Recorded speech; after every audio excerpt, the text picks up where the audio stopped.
Hello.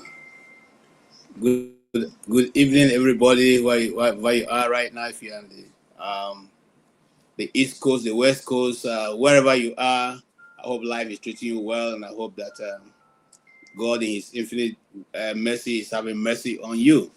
Today being the Super Day, the Super Bowl day in America here, we are also having a super discussion this evening, and Prince Adewole has been, he has been more than a hit. What you call what do you call it, a movie? When you have a chat buster. He's one that you're looking for truth. You go and hear from him. You may not like the way he puts it, but I enjoy listening to him because he has a phrase for every situation, and he is somebody that we believe that, or I believe that if he was in position, he'd probably be able to make a difference, because I think he has a fairer understanding, or a very good understanding, of what Nigeria is going through and what needs to be done to change the situation. One of such people that I love in Yoruba land, and I mean no respect to any other, disrespect to any other person, is Dr. Akinyemi Adesina, who was the past president of African Development Bank. He's somebody that I would put my money on the line for, because he is a very fair-minded person who has a very good understanding of what to be done at each time. So Nigeria has great minds, whether we like it or not, but the situation or the problem has been that the great minds never make it to the great office. And so from what it should be to where we have it now. And the unfortunate part is, just like he said, those who are on the hem of affairs don't even still know that they are drifting away. And it's sad. And they continue to do things in the same way we have done it, that have brought us to this point. In other words, we are not likely to see any change between now and the next century to come if things are done this way. So it does not matter whether we are 60 years old or 60-something years old, we are going to continuously to be in the direction that we are going. And it's not going to help. I give you an example. Some days ago, some of the states were celebrating 50 years of being a state. Imo State, Abia State, all majority of the states, Benue State. And the question you ask yourself is, at 50 years old, if you don't know your way around the village, that means you probably not be able to know it again. Okay? And that's why we find ourselves as a nation. We are still playing. When the world is coming to a new phase, that everything is being on the table. Sovereignty, economic situations and all that, it's on the table. And we are yet playing at a very local level, at a very pedestrian level, at a very naive level, at a very, I don't know what the right word to use here. The level we are playing is so primary that sometimes we begin to wonder. And that's why we get applauded in our nation is jubilating when the president said that your first lady is very respected, and we are all jubilating. The same president tomorrow will say you are in a disgraced nation, and everybody goes mad. Now he says, so we are all jubilating. But now that he made whenever he comes back and make another different statement, we all be mad. We all find what to say about him. We need to put ourselves in one place and know exactly what. Anyway, that's my own opening for today. And I want to say, it is not good news. I just contemplating whether I should play the videos or not of what is currently going on. Certain individuals are running from there. In fact, this is live coverage. Someone was taking it live as the whole community was running away from their, from their attackers. And yet, just like Prince Adewale said, where is the military? And why do we have to deploy the military when it's already late, when the deeds have been done? Those days when we were growing up in primary school, there used to be a very famous saying we used to say, it's too late to cry when the head is off. You don't cry, or you need to cry before the head is off. I used to be in the basketball team, and I had the pleasure of leading. Let me say, I was graced to lead my basketball team for 5 years when I was in secondary school. And I always tell my mates when we are playing, okay, tournaments. And at the time we take over the tournament and we are playing, they all be playing stylish, trying to show off, trying to do the dribble and all.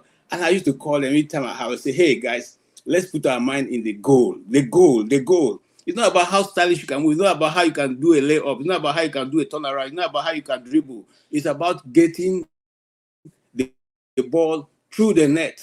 As long as, if you like, can be a King Jabal and do all whatever you can do, as long as the basketball is not going through the net, my brother, your play, your drama and nonsense. Just like going to cut a girl. When you're going there, you go, you wear your best style, you do everything. I go there and be speaking Oyibo. I was gonna be hacking, and then the person when they do one thing. My late father used to say something. If you're going to struggle for land, while the person is telling stories to the elders that this land belongs to him, you just be planting your own yam on the ground. Eventually, when they decide, they say, oh boy, this land belongs to Mr. A. So the elders will say, Mr. A has already planted yam on the land. You know what? Wait for him. After this farming season, next season, the last time for us to call bluff off, because these localities that are taking over every day may never come back to us if we do not take an immediate action. But having said that, I have a lot of people waiting to go on this. And I want to acknowledge forefather himself. He's the first very one that I saw here. And then, of course, Jefferson and Okpoblo, and I'll skip you right now because I'm not on camera. And Chim and Jagun, my brother from another side of the earth. And then, of course, we have, this today, the London guys have shown up. We have another great man here with us, CM. And this is my brother Tony. My sister Ify the Great. I'll give you the first go. You have a first bite on this because you're the only lady here.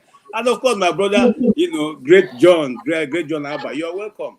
Today was something else. I know that not a lot of people were happy with his answers, but I was, because sometimes you need to listen to the other side of the story and see, and then use that to match yourself, whether you are actually analyzing properly or not.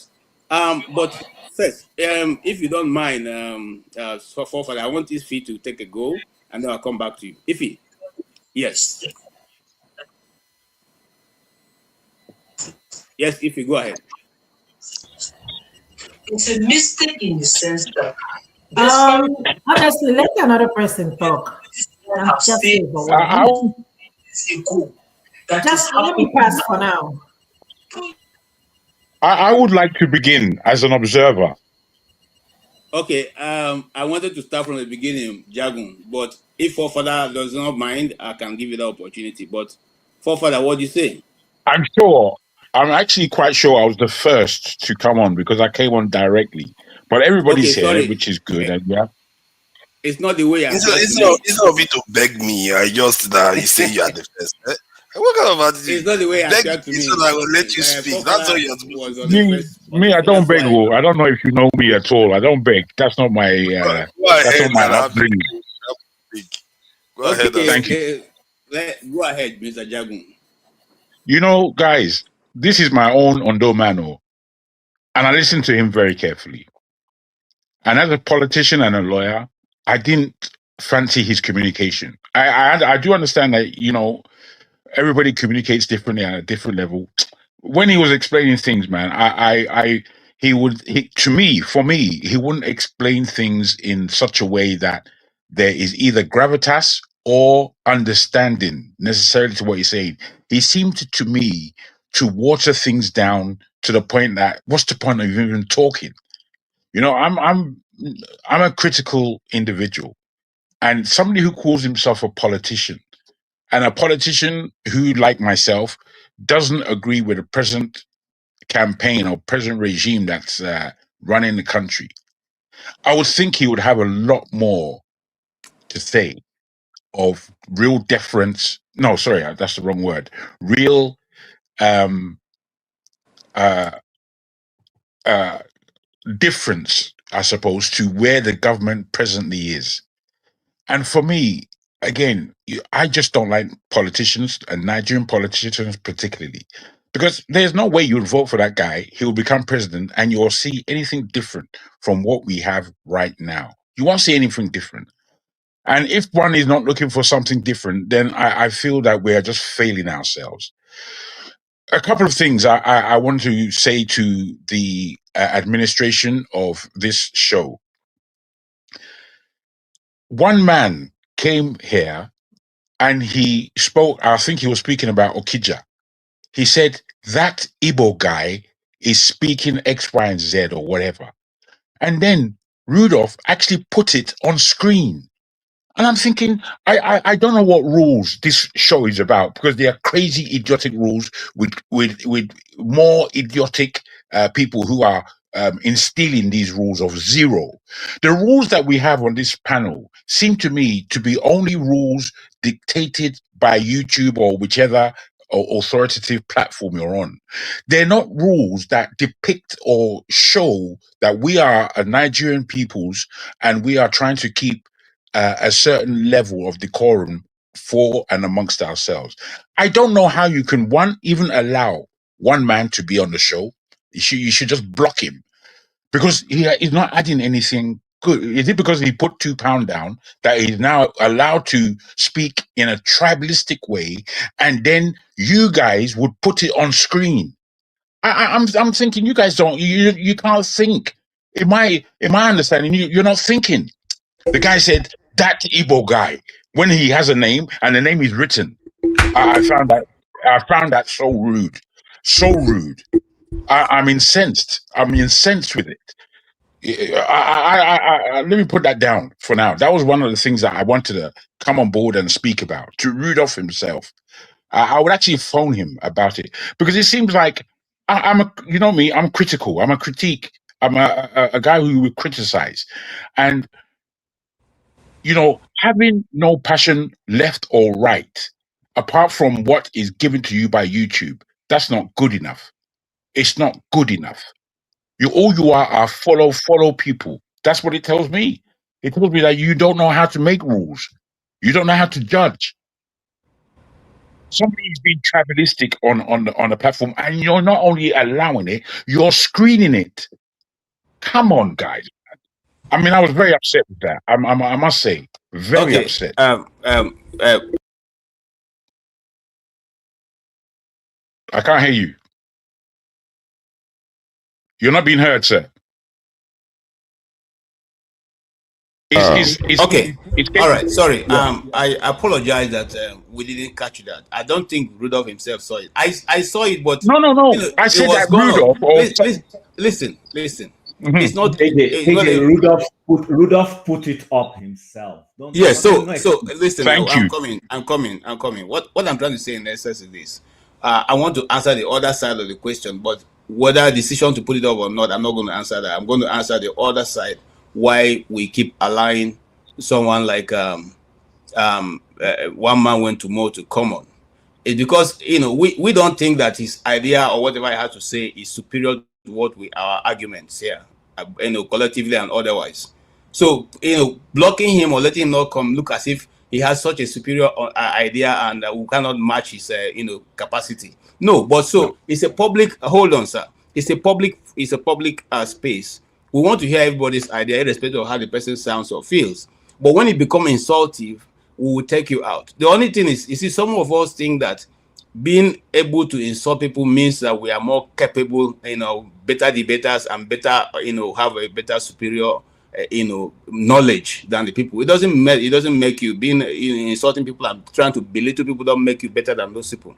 So that's why it's better to desist from such a thing. And so if you may see the way we are seeing it, we see it as rather trying to display his ignorance of how the world works. because you go. This same thing we are saying here. When we represent our country, we should go with a superior argument, not to go there and begin to cry. Why are you If I putting this? may, No. Yes, you thank may. you, thank you, sir.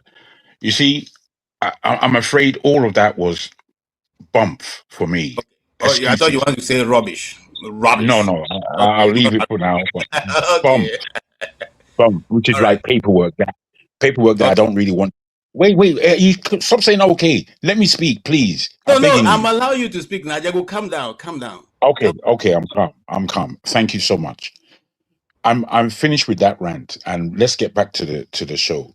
I was listening intently to what was being said by our Prince Adewale. I really enjoyed the fact that he was a Nigerian in terms of he's knowledgeable about the country. He knows the country very well. I heard all the geography he was giving us, and I don't know the East as much as I know the rest of Nigeria. Even though I've been to the East, I don't know it like he does. I know the North, I know the Middle Belt area, and I know the West. Um, I was really happy to see a Yoruba guy quite knowledgeable about the east of the country and what goes on in the east.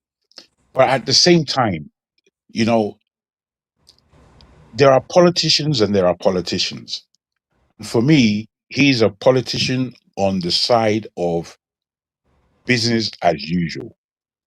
He's not on the side of any kind of revolutionary thinking.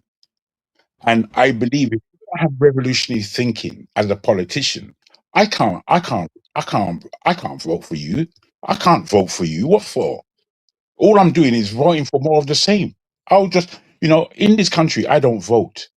I don't vote not because I feel out of the game, but because I've studied politicians, and I feel that you know what, even though I'm not necessarily a guest in this country, I'm a part of this country. But I claim Niger as my heritage and as my nationality. Anybody who's asked me where are you from, I just tell them Nigeria straight.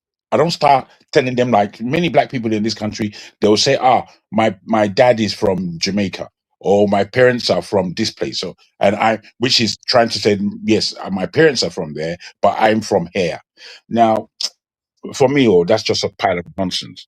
You have to own who you are. People that know me.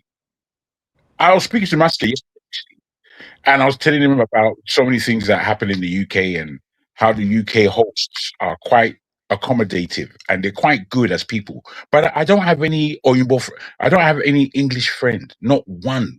Imagine, I don't have one English friend. I know a lot of English people, but none of them I will count as friends. If you understand me, and it's not because I hate, because I really do like English people. I think their humor is A1. You can't you can't have humor like the British. You can't. The British humor cuts clean through any other American humor or European, wherever. The British humor is for me A1, only seconded by Niger humor. I enjoy Niger humor very much. Now, I'm saying all this to let us know that we share a country. Those of us who are in the diaspora, which as I'm looking at this, apart from the fact that forefathers as Jack Bada for a meanwhile, we're all in the diaspora. And that being the case, we have a knowledge base that is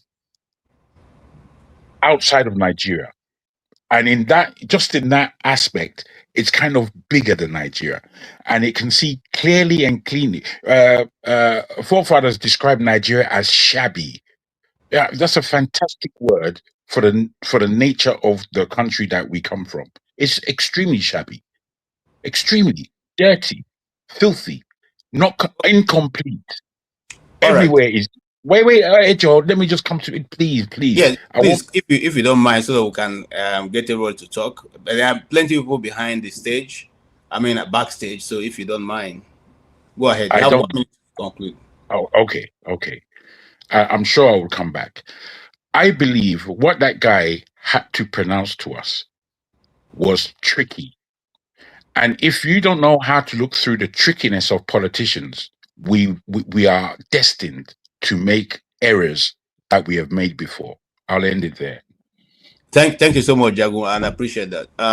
Yes. So Jagun's main point is that look, this guy is not saying anything different from what's going on. What is for me, I will use the word the establishment candidates. That's how they speak, and then when they get in there, nothing is shifted. The same thing, Well, that is forefather. What angle do you see it from? Because you were a bit not satisfied with the answers you were giving. So what's your own way of looking at it?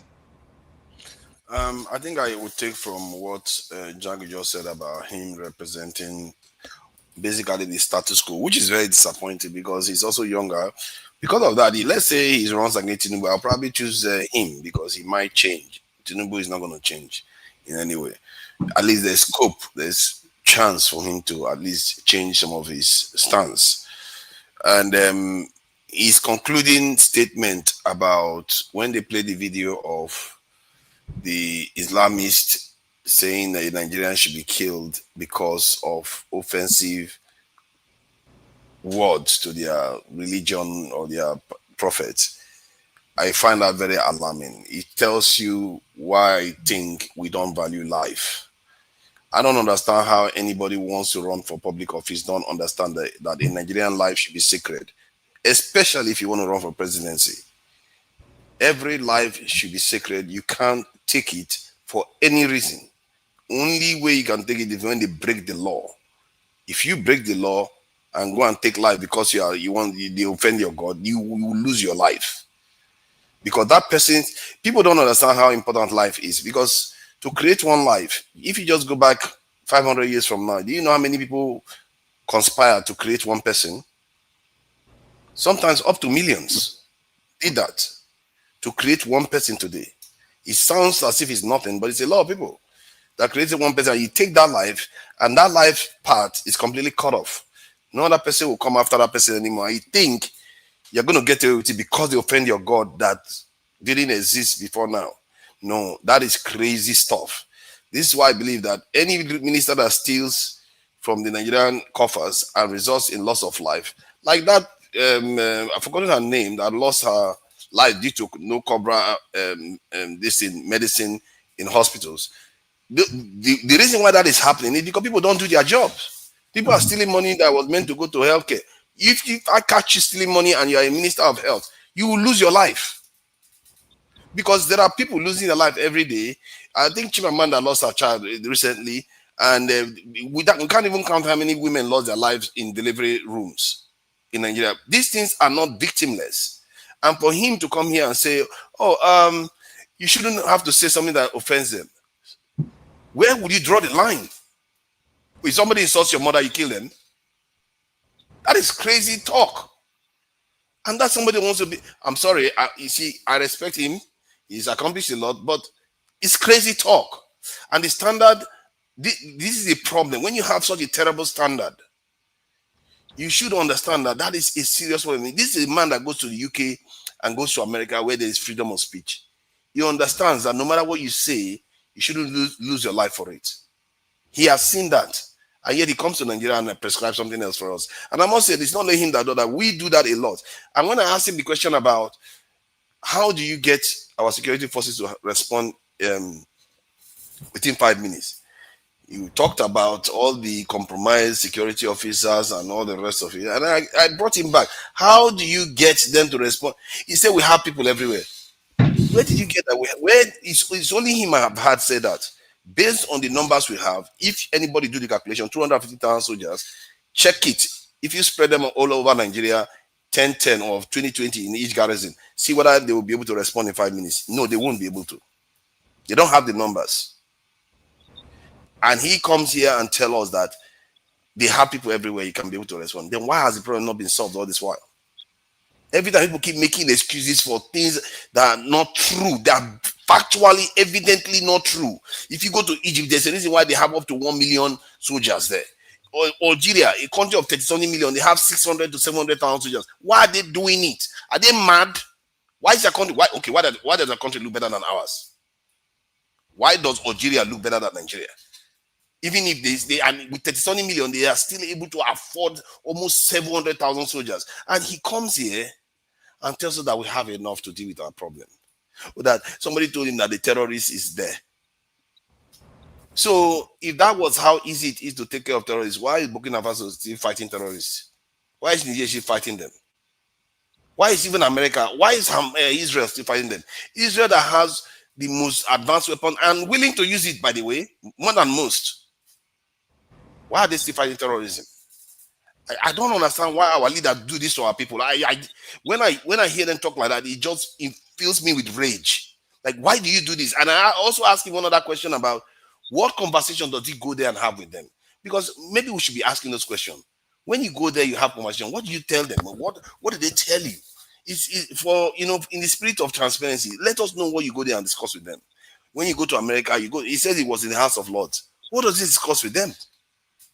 I don't understand these people. They come to Nigeria and feed us slop, where we just believe nonsense that they give us that is not factually true. How can you come to Nigeria and set a different standard for Nigerian people? That's what drives me crazy. And I also asked him about ECOWAS, whether ECOWAS will form a defense alliance. He said he didn't even address that point, because if we have a defense alliance, what will happen is that there's not going to be any coup in any ECOWAS nation, maybe apart from Nigeria.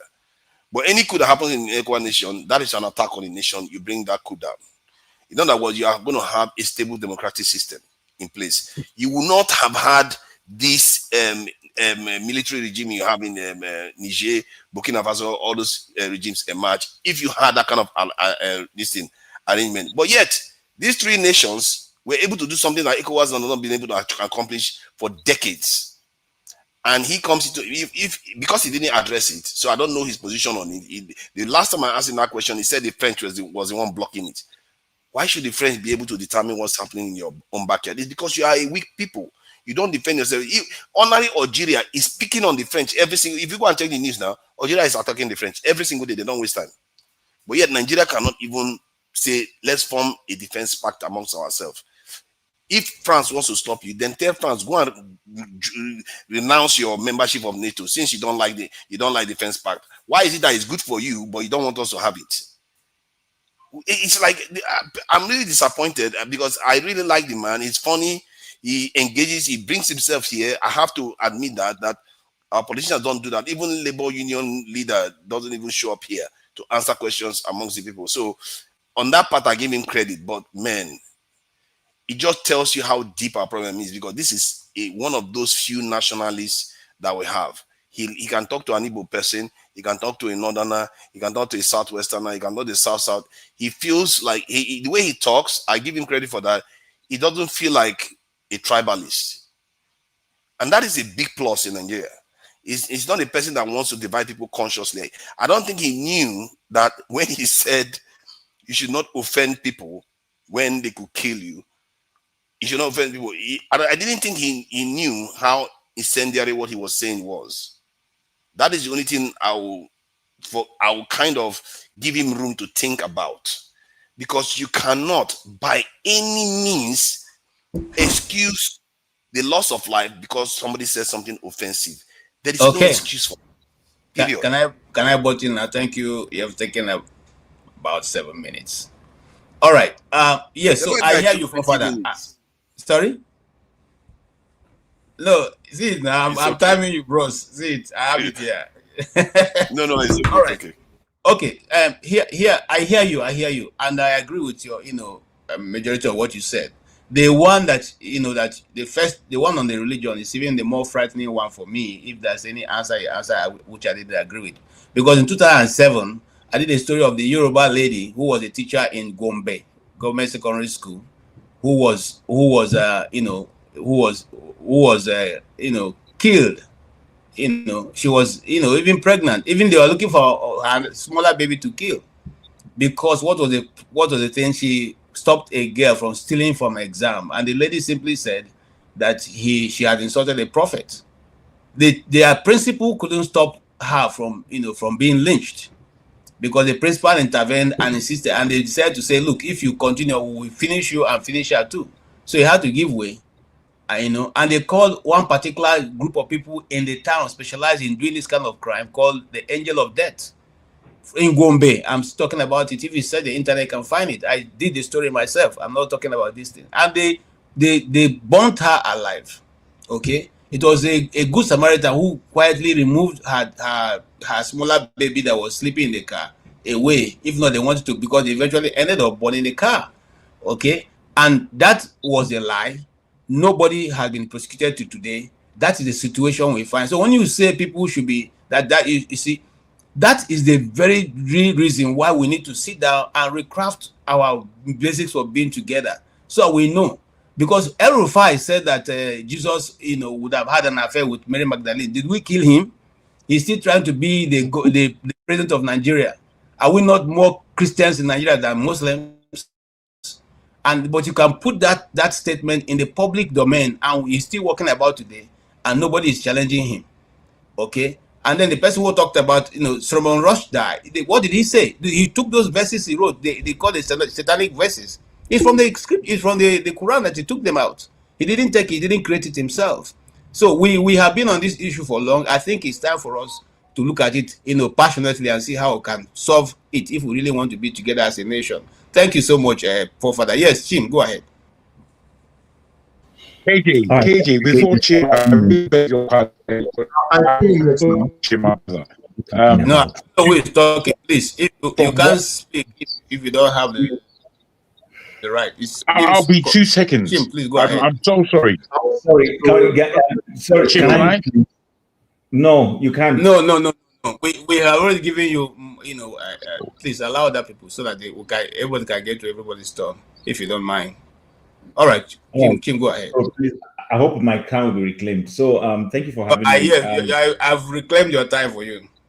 All right, let me start with one man. I see he's coming to the show. He's somewhere there. So I want him to know I'm not going to speak behind him. I think Rudolph did a disservice to this platform today and constantly keeps doing that. I wish he was here to answer to see this. You don't project that kind of thing he projected. That is wrong. And as for all this whole, yes, nobody should block anybody. People should. I'm happy he can come here and express his views. He doesn't have any superior view than anyone. If people are really listening to themselves, they'll realize that sometimes they need to go back and do a reality check before they come and talk. So I'll leave that at that. As for our guest today, yes, grateful that he came.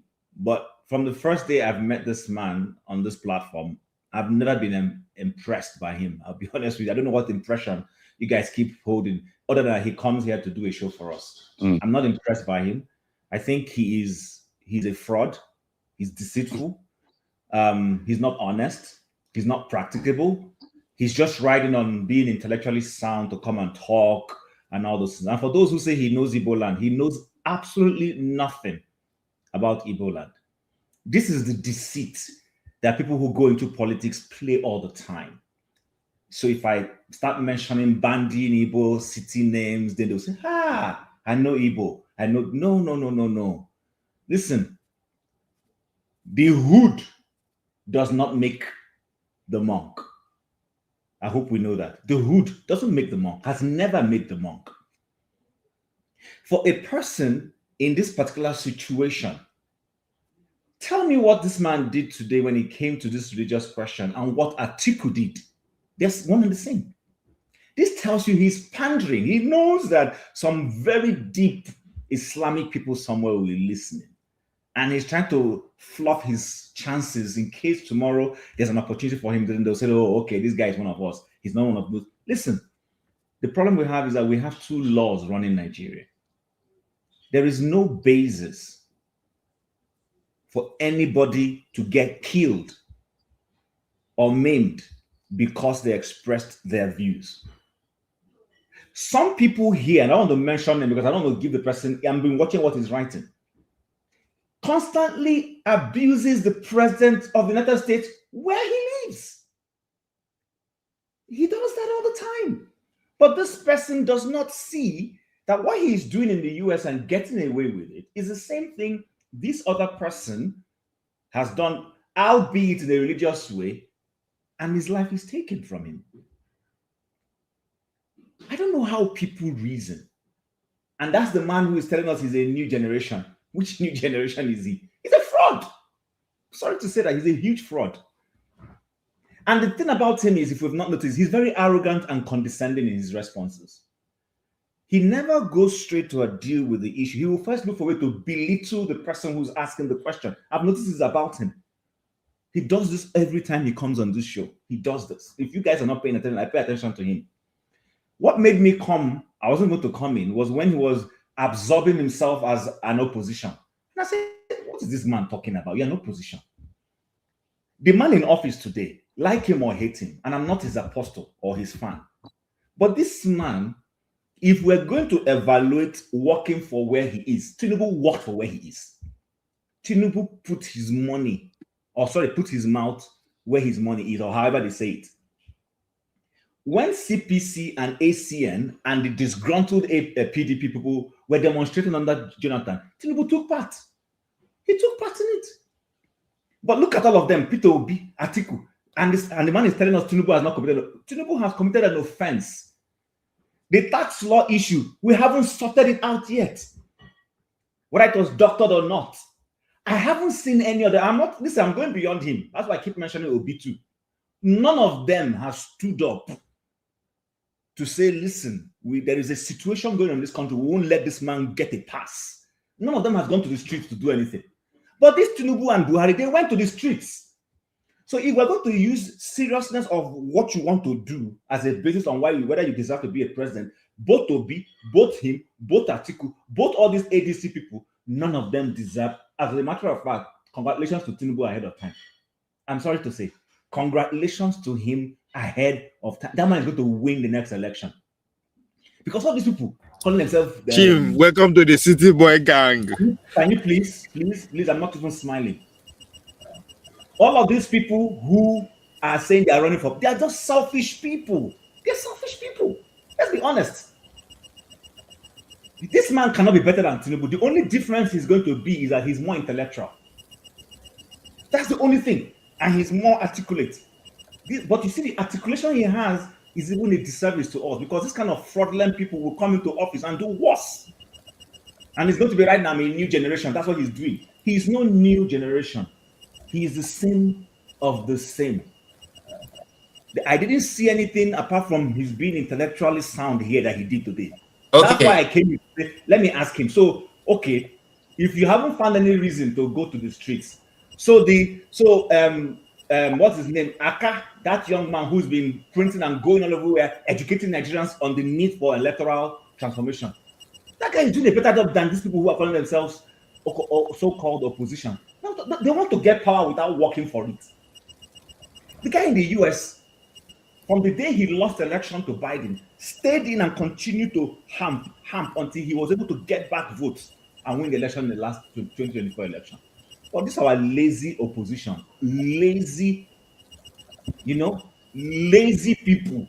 All right. Without working for it. Thank you so much. I'm sorry. Let me just land on this, sir. Then land. Let me just land on that. You can do. And then lastly, I was going to talk about people who are praising our first lady. There is a video there that Rudolph played halfway. I sent it to him.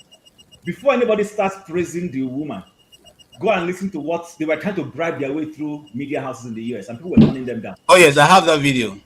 Yes, please play it so that people will see it. Unfortunately, the video, I will try and load it again. He refused to load. No, it's there. I can play it for you if you want. It's there. I won't mind. These people don't know what goes on behind the scene. And sometimes when we come to talk about it, people think, there's a lot that goes on behind the scene. And I'm not trying to take away from Mr. Adewole is not any different from the typical Nigerian politician. He is one and the same. He's just trying to cunning his way through. I'm a new breed. And for fun like me, you can't fool me. Sorry. You can't. All right. Thank you so much, Jim. I appreciate your input. The thing is, sometimes when you listen to these politicians, they sound almost the same. Nobody can take it away from him. He's a very brilliant lawyer. I repeat again, he's a very brilliant lawyer. But that doesn't mean that he understands and maybe be able to solve all the problem. The situation is simply that Nigeria has gone too far away for any one person to be able to, provide solution to it, because the system is skewed against anybody who wants to make a change.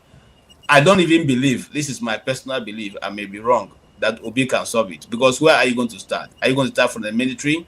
Are you going to start from... And the non-Nigerians, somehow the opposition have refused to even talk about the subsidy removal, where we are told that once they remove subsidy, everything will be good. Subsidy have been removed. More money is being made from export and import, and yet the people are still suffering. But nobody is willing to say anything. The opposition has even refused to come together. That is even the major thing. Atiku is insisting I must be on the ballot. Everybody wants to be on the ballot. How do you now come together? Listen, in the United States, the last run that they had, once they were able to determine that this man was ahead of all of them, the rest of them queued to help him push it through. And you can see what it is. Whether you like it or not, he's implementing what he went to the polls to promise the people, and that's how it should be. But here we are more concerned about individualism. And I want to put on this channel that Atiku is not going to back down, because Atiku is being backed by a very powerful northern general, who has said that all his other generals have become presidents, and that he is too old now to be president. So he is relying on using Atiku to be the one to be in his position, unless they get that guy, which I'm not going to mention his name now, to be able to say, okay, I drop for Obi. It's not going to happen. And just like Tim said, we are going to have another Ominokum. They will grab it, they will take it, and they will run with it. That's my comment, But you want the video played for you? Yes, please play the video. Growing trend all over the world, including in the United States, but especially in the Middle East. It's been there for a long time. That has gotten worse. Hamas is the quintessential example of that hatred for Jews and for Christians. And then you have a situation like in Nigeria, where more Christians have been killed there than anywhere else in the world.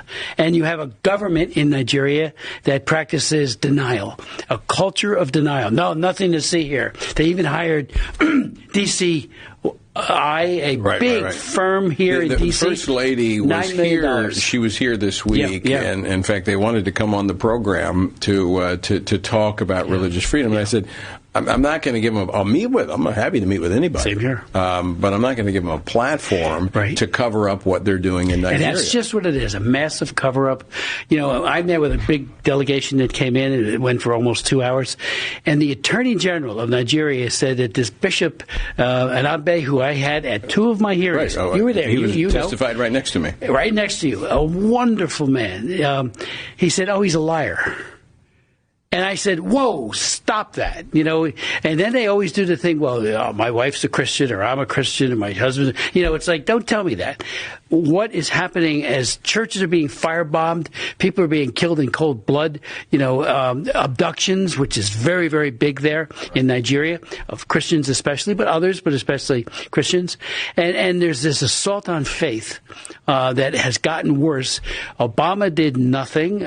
Boko Haram flourished under his 8 years in office, and now it was your persistent advocacy that actually eventually got them labeled as a terrorist organization. Yes. For 3 years we tried, Tony, and I had hearings on it. We had people give very, very compelling testimony as to what Boko Haram was doing, and finally, on the day we were marking up my bill to tell the administration you have to declare them a FTO, foreign terrorist organization, that day, that hour, basically, they said, they're an FTO. Yeah. And it was like 3 years ago, we could have been working to find out where their sources of funding and weapons. Before they kidnapped many of the girls. That's right. The Chibok girls and many of the others were all. And that continues to this day. Let me ask you about that, Congressman Smith, because as you say that it's gotten worse, you've got these dictators and tyrants in different parts of the world.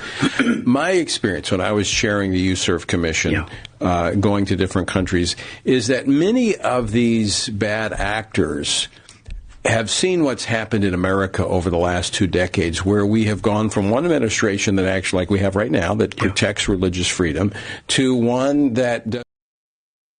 As a 23 years old mother of one, living in Fishman. Okay. Thank you so much. Thank you so much, Jim, for that video.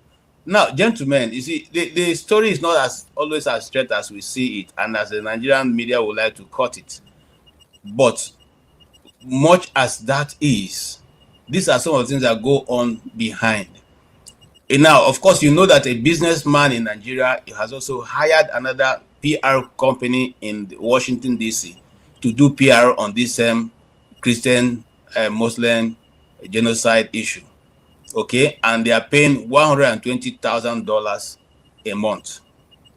Now, that also is there. And see, the problem, the thing they forget is that unlike in Nigeria, in America, these things are not hidden. The moment you sign, you cross the T's and dot the I's, they are free to publish it. They will put it out there for anybody who cares to hear. So they know that these things are there. So thinking that you are hiring a lobbyist and you're going to hide it will never work here. Even the private millionaire from the north who have done that, his name and every of the company this is on the web there, it's out there for anybody who cares to look at it.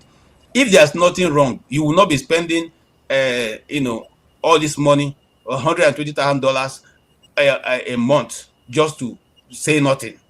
So you know that something is there, and whether we like it or not, if you keep living in denial, then that's your business. But for me, I don't think we should continue in that trajectory. Thank you so much. Let me come to Jefferson. You jumped me over, but it's fine. I take it. I understand this is your show. It's okay. I don't understand. You jumped me. But now it's your turn now. It's your turn now, my brother. So I'm just correcting you guys now, so it's all right. So my commentary on Prince Adewole seems to be nationalistic, but of course it's obvious that he messed up the whole thing towards the end, because if you notice, Nigeria are not even recovered from it, obviously. A nation where we're still struggling with religious crisis on a very large scale, and obviously ethnic crisis. When Buhari took office 2015, he came with some ideology, called some people dot in a circle, all those things, and it all went, and everybody just went that way, that trajectory. And as it is now, we have not gone any further. You see, and unfortunately, we have been given a pass to our extremists. For instance, if someone is very, very temperamental for maybe his parents, mom, his father, anybody, or for what he stands for, we are currently giving the license. If someone speaks against your faith, carry a gun, carry a knife, kill for the person. I mean, it should call for questioning. And when all these things happen, with the victims that have gone through all those pain, they continue to, they know they don't have a country, and people will justify why that is done. So for him to say, oh, we need to tolerate, if they say they should tolerate, everybody should tolerate each other too. After all, in terms of Christianity is one of the major religions that have been insulted and bashed on the full scale, especially by our Muslim brothers. Even by the same Muslim brothers they have been speaking against our Christianity religion, to the point even the Christians will still tolerate them. And yet, but yet, if someone speaks against a prophet, they get easily triggered. Now, I'm not going to encourage people to bash anybody's belief. That's left for them. If you looking at the whole political trajectory, everybody's blaming P2B that it doesn't seem serious about doing a protest. It doesn't seem serious about anything, and I disagree with that, because it's the same country where if we still lead a protest, they will call it another thing. The same Nigeria we're in. If today this is a major protest and comes out now today, they will come out and say, oh, he's trying to turn the country, or try to turn the country upside down. And mind you, and Obi is someone who is very, very watchful about all these things. He's very, very watchful, of course, when he also suggests to do things different, of course, he gets all manner of names. So it just tells us who we are and where we are as a people, So, I mean, it is what it is. But my own point is that I appreciate his own viewpoint, and unfortunately, in as much as he was also addressing the fact that if the Southeast is complaining about something, it doesn't mean that other regions also complain about the same thing. I totally disagree, because as of 2 weeks, I think just last week, a center that was supposed to be producing Nigerian passports was just closed in Enugu for reasons best known to the Ministry of Interior, which is to say, they feel that a whole region in the Southeast cannot be able to have a center to produce Nigerian passports. You see, it just tells you we have not come out of some certain extremes. As regarding the upcoming 2027 election, I can say one thing, that no one is certain about the next minute. So, for the fact that people are saying, let us warm up for the next 2027 and all that, man, they should worry about, they should think about what they have now. Okay. No, in conclusion, that is where we need, that is the major direction people need to be worried anyways. So I'll just conclude by saying, let us, I don't know, we'll keep on being hopeful. I'm not really excited if this guy is going to take in second tenure, because it will just justify more, it will just give some, it will just justify more callousness in the country. I just hope you can get it right. All right, sir. Thank you so much. Thank you so much. And justifying what is right is what we are here to try and see how that can be achieved. How can it be achieved to justify things? Mr. Tony, please go ahead. Greetings, KJ. Greetings, everyone at the platform and those who are listening. My views about Prince Adewale, our guest who came on the first session, is that he spoke like a politician, like a Nigerian politician. He was very, very frank as a politician who is looking for votes, who doesn't want to offend people's sensibilities. And I agree with Chin that he didn't seem to be different as he presented himself. If you look at some of the things he was saying, particularly about his party, he kept on speaking as if he is the one that takes the decision. A couple of times this is what, as if it starts and ends with him. And I find that a little bit uncomfortable, because a political party is made up of people, and there are decision making is not in the purview of just one person. I listened to him before when he was here. I don't think that he merits to be presented as someone different from all the others. I have checked his background. He speaks well, good lawyer. I don't see any experience in public office upon which you can assess him and say, oh, he was a local government councillor, he did so well, or he was that, even though that's not, there are people who have come from the private sector and did well. But you have to have a baseline, a measure at least, where you can say, okay, if he held this position and he did so well in public service, at least I can assess him. Because when you go look for a job, you have a CV, they're going to look at your CV. And not just looking at your CV, they're going to look at how relevant that CV is in terms of doing the competencies that is required for the job that you're applying for. The issue about religion, is something always very sentimental. Let me say that as a Christian, I don't endorse any act that will lead to the killing of another person, particularly in a democratic country. But I understand what he's saying. I think some of us are just crucifying him. He is saying, if you go to Saudi Arabia, for instance, and you know it's forbidden to drink alcohol, you're not going to go and be drinking alcohol because you have some freedom. That's offensive. You're going to be in trouble. I think that's what he's saying.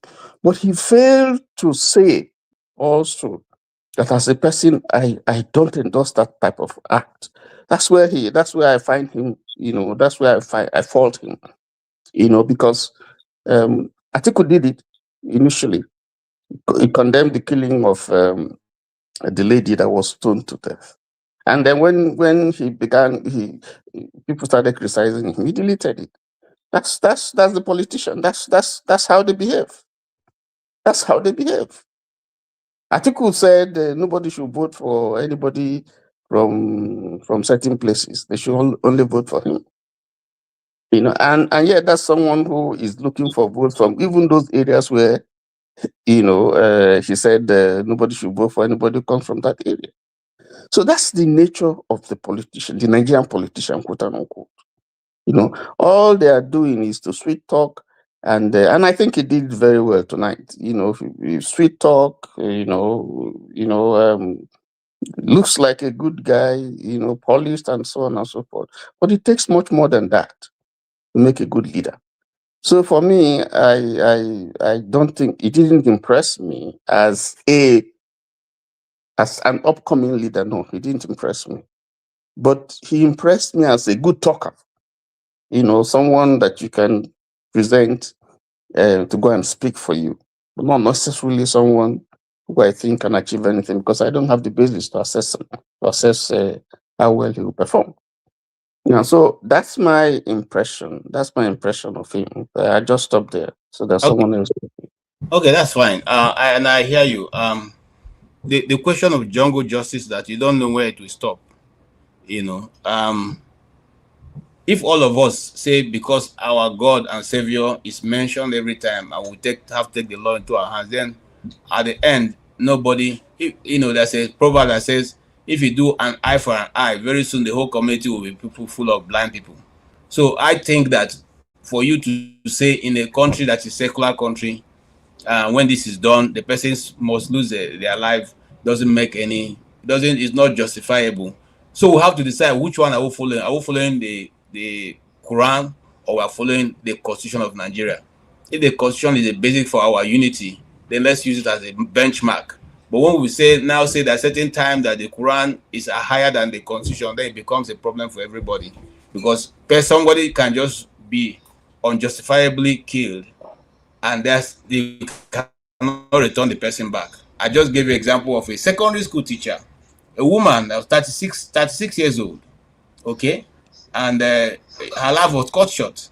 The only thing that the Gombe State did was to provide the casket and the bus to convey her to a community somewhere in Ondo or thereabout, to be for burial. No compensation was paid for her till today as I talk to you. And meanwhile, it was a lie. KJ, that is a contradiction that we have in our system. Nigeria is not a secular state. Truth be told, is there in the constitution that is a secular state? But Nigeria is a multi-ethnic. It's not being run as a secular state. It's being run as a multi-ethnic and religious country. That's the truth. So because if you are a secular state, the government has no business to be financing pilgrimage to Mecca or pilgrimage to Jerusalem and be having pilgrims borders. You don't do that. In the place where I am, there's nothing like that in America. You don't do that. So you see, these are some of the contradictions in this system. That's why some people are saying, listen, let us tear down this whole system and begin to build it up, or let everybody go his own way, because you will continue to have this kind of contradictions, because this is a charade. Let me stop there. Okay, thank you so much. Ovie, I mean the monitor now. You monitor when you do it the way you like. All right. Thank you. If you just have mercy on us. Wait. Have mercy on us. No, you are mercy. You are mercy. Ovie, I beg. I know. I beg. I beg. Give me a break, bros. Give me a break. When you do all this thing, I'll not stop you. Even can I come here? All right. If can we hear you? Are you ready now? If for us.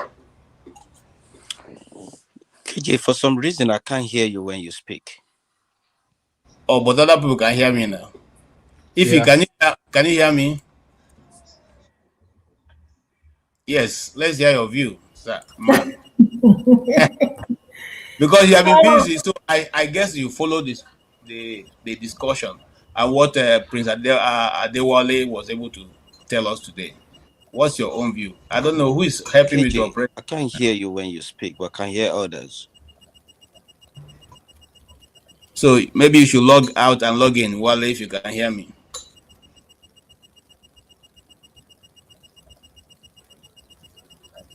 If you can you hear me? Yeah, I can hear you very well. We can hear you, KJ. I can hear you clear. I hear Okay, you. so I hear you. That guy is Okay, not Nigerian enough. That guy is not Nigerian enough. That's why. Yeah. You are so silly. Okay, good evening. I mean, some of the things he said, I agree, and some of the things he said, I don't agree. Just a typical Nigerian politician, anyway. So, overall, everything, I can't place him different from any of these people. Because the reason why I said that, based on the interview he made on Arise, that if they don't pass the bill, blah, blah, blah, blah, and this will happen. In my mind, I was like, who's going to lead the protest? So these people will promise you heaven and earth, going to tell you everything you want to know. But when it comes to real action, you don't see them there. Chim, I might disagree with Chim a little bit, what he said about I think he said something about the opposition. What's his name? Trump and Biden. That Trump continued to campaign until he won this election. Of all the opposition leaders, I think Obi has been the one person consistent. But the election in Nigeria politics in Nigeria is different from politics in America. At least we have free and fair election here compared to in Nigeria. I say it again over and over, I don't have anything against Tinubu, but my problem is this: let us have free and fair election. Are we going to have the free and fair election? No. Because if we are going to have a free and fair election, Tinubu, he doesn't need to be doing all these things that he's doing, trying to make Nigeria a one-party system. Let us have a free and fair election. Whoever that wins or whoever that loses, we all will unite together and support the person. But all these things trying to intimidate voters when the election has not even started, I don't get where we are heading to. And again, and that's why I always insist that we need to break up. Abby, you hear me very well. We need to break up. We are not telling ourselves the truth. The better, the earlier we start telling ourselves the truth, the better for us to start moving forward.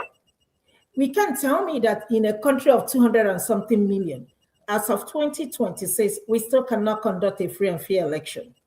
What is so difficult, or why is it difficult to transmit the result of an election in a real time? If you're not meant to be the president or the governor or the Senate or the House of Rep or the local government chairman, you are not meant to be that. Because what I see is that on the other side, let us start having an election if we can have free and fair election. Forget about voting. We will just say KJ is going to be the president or John Abba is going to be the vice president, and we move from there. So I don't have, again, I say it over and over, I don't have anything against anybody. But the simplest thing we're supposed to do as citizens, we are not doing it. We are being intimidated as citizens. Nothing is moving in Nigeria. Nobody here will tell me that there is something they're benefiting as a citizen of Nigeria. I don't, unless you guys are benefiting something. Nothing, not even electricity. It is in this country that your power minister told you that we are using too much electricity. You can off your refrigerator when you go to work. Are you kidding me? So when I'm leaving in the morning, I turn off my refrigerator. When I come back, I will turn it on. Where does that happen? If I have opportunity, I'm going to ask him the same question. Do you turn your refrigerator off when you leave? Who will you blame? You blame the interviewer for allowing him to say that kind of nonsense. So. But I'm even glad that he even said it out, because that's what he has in mind. And this is somebody who will be contesting for governorship election, I think, in Oyo or Ondo State. I can't remember. So you still have the same cycle of foolish people, selfish people, still trying to be politicians in Nigeria. And guess what? We continuously allow these people to use us because that's where we are. The commonest of the basic amenities in 2026, we don't even have it. Let's forget about corruption. And like I said, like I was telling my friend I spoke to regarding the interview this guy made, I said, look, if Bola Tinubu is smart enough, if I were him, knowing that election that brought me into power was flawed, all I should have done or what he should have done is to work for the people, take these first 4 years to work for the people. Then when it comes to the second tenor, everybody will tell the opposition, go and sit down. We don't want you. We want Tinubu to continue. But from the time Tinubu took over up until now, nobody can tell me that there is something that we have benefited. It's just suffering upon suffering upon suffering upon suffering. Tinubu told us when he was campaigning the first election, if I don't give you constant power, don't vote for me. So why are you intimidating people? Why can't you make the election free and fair? That is the only thing I have about. As for Nigerians, and I'm going to repeat it again, please, if you're somewhere tomorrow in Abuja, go out there and support other people. If not, we are not going anywhere. 4 years to come, we will sit down here and say the same thing. 4 years past. Remember where you were 4 years ago. And here we are still talking about the same thing. 4 years to come, we will still here talking about the same thing if we don't do something. Listen to me and listen to me carefully. Look at Namibia. And you know, when you say, people tell you, Namibia is a small country. Look at Paul Kagame. Even though I'm not a fan of his, because to me, that's a military, I consider him a military style of government. But there is constant power. There is water. The basic amenities are there. Look at Tanzania. Look at what this guy is doing. The young guy, I can't remember the military guy. Look at how he's, changing the face of the country. Even upon all the military coup against him, he's still working for his people. We haven't had war in how many years? And still look at where we are. Look at ordinary Niger. Look at ordinary Senegal. Look at Gambia. When I talk to my co-workers, they will tell you power is the least thing, because they have constant power. And we are giant of Africa, and we don't have anything to boast on. Come on, our first lady came to United States. You see how she was snubbed. You see how she was disgraced. We're not telling ourselves the truth. Tinubu, look at people buying every time. We haven't heard our president address or tell us what his plan is. Instead, Wike is busy rolling out buses for 2027. He's busy fighting Fubara in River State. And guess who is suffering? Me and you. Sometimes I ask myself, is it not the citizens that you are fighting for are the same people supporting these people? And you see, what is this guy from Edo? Oshimolo, busy massaging a 20-something-year-old girl feet in a private jet. And this is a 73-year-old man. Come on, people. I remember when this man used to be the president of the Labour Party. I remember how he was campaigning for workers, and today he has turned to be like a mafian. Look at what is happening in where do we go from here? And if anybody expecting Nigeria to be good or to be better, what I see happening in Nigeria is what is happening in Lagos. Nigeria, shine your eyes, because sooner or later we're gonna have maybe monarchy system of government in Nigeria, where you have one family rule the country. Thank you, Ife, and I agree with you. I don't know those who are thinking that what she's saying. What she's saying. Let me tell you something. If the Olosho, the cost of that Olosho is $20,000. $20,000. If you change it into Nigerian money, will fix every problem in the village. I can assure you, $20,000. You don't carry before. Why you don't know? You don't carry before. Bro, we do research now. We do research. We need government funds to do all these things on the faces of Nigerians. Hold on. This money, if they were taken from their pocket, will not go fine. Because nobody can stop you to spend your legitimate money the way you want it. But when you go and take government funds and you are doing this thing, and people don't even have simple, let me say this again.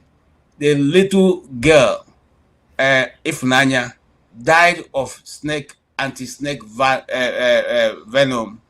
What anti-snake venom? Yes, in Abuja. In Abuja, not in one local place. In a federal medical center. That should sink in. If that doesn't sink in, I don't know what else will sink in for you. In a federal medical center, one of the biggest hospitals in Abuja, okay, run by expatriates, because I've gone there before. I know the place very well. It's in Jabi Road, okay. It's one of the where you can go to, you get expatriates there, both Nigerians and other people from outside of Nigeria, and yet they could not treat a simple snake bite. I think KJ, I think it was the first respondent that erred, not I may not blame the hospital entirely, but No. the first respondent that is don't have any idea of what to do. No, Yes. no, she didn't waste time.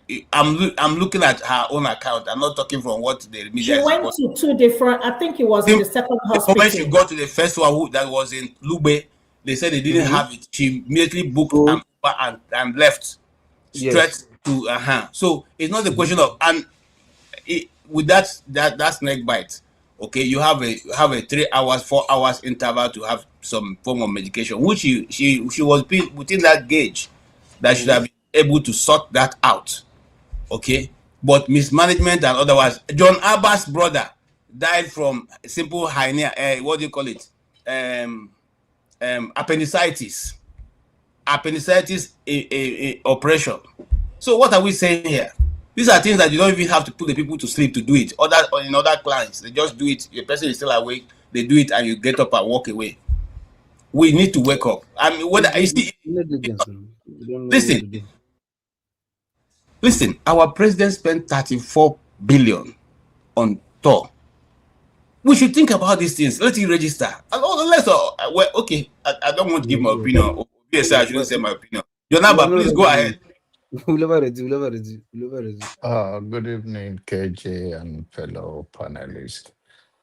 I think Prince Adewale is a very knowledgeable uh, uh, person. You know the geopolitics of the world. You cannot underestimate him in terms of his knowledge. First of all, I know people were not happy with his answer to those video that was played by Rudolph. What he do not say is okay. He just say that people should be sensitive.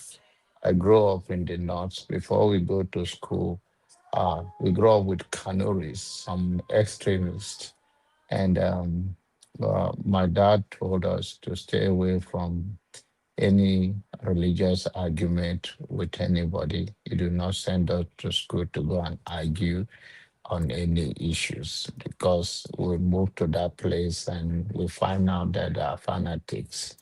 So I think his statement there was clear. It was not endorsing it, says okay. It says that people should be sensitive to those things. And that has nothing to do with Nigerian law or Sharia law. It's just an advice that those things Insufficient. those things can lead to a people's death. So there is no reason he do not endorse that. It's okay that, if you say that you deserve to be dead. So I think we are just reading so many into it that it's not true, that he says okay. Disagree. So you can disagree all you want. Thank I don't you. care. Okay. I So care. yeah, you care for whatever you care Jesus for. Christ. And you don't interrupt me again. If not, I will interrupt you when you are talking. Exactly. Please do as you please. Okay. Jago, stop now. KJ, can Jago, you stop. take this guy down, please? If you interrupt me, I'm going to interrupt him. I Then apologize. me. Janaba, I apologize. Okay, then now his apology is accepted. John Alpha himself. Yes. So, and then come to, I don't read him. Politician is a politician. He's a smart guy, so he's trying to work on the fine line. And that's what a politician around the world, they're not even Nigerian politicians. They work, and he is very smart in working around. And he knows Nigeria very well. The notion that he doesn't know is not. He defended Peter Obi in his 2 cases in Anambra when he was impeached. You cannot just come and win a case when you don't interact and know the people very well. So you cannot underestimate it. And you should give him credit for even coming here, for his busy schedule, for who he is and all of that. You should give him a lot of credit. If we have all the politicians come here to interrupt with them the way he come and spend countless of hours, I think we'll have a better Nigeria, because we hear from many people that disagree and agree with him. And that is a level of maturity and temperament. It's not easy. You are coming, and it's more pain when you know something better than someone and still argue with you and you still keep your cool. So it's not that easy to even come to this platform. So when somebody comes to our platform like this, we should give that respect for their time and able to answer questions, even maybe it's the way you want it or the way you don't want it. Well, give him the credit for all the hours he has spent with us here, over 6 hours. It worth more than anything else. And I hope all the politicians can come here and answer all those questions or interact with us, where the world can hear us and hear the angers of Nigeria in this small place. And credit to him has been in so many channels. If you watch front of magazines and all the newspaper of the critics of this government. He walked on the fine line, but he's been open about it. And Nigeria is not, if he's not the person he is, you can't talk what he says. You can't talk like he talk. You can't go to the places he go, and you go back to your house safely. Nigeria is very rugged when it comes to oppression and silencing people.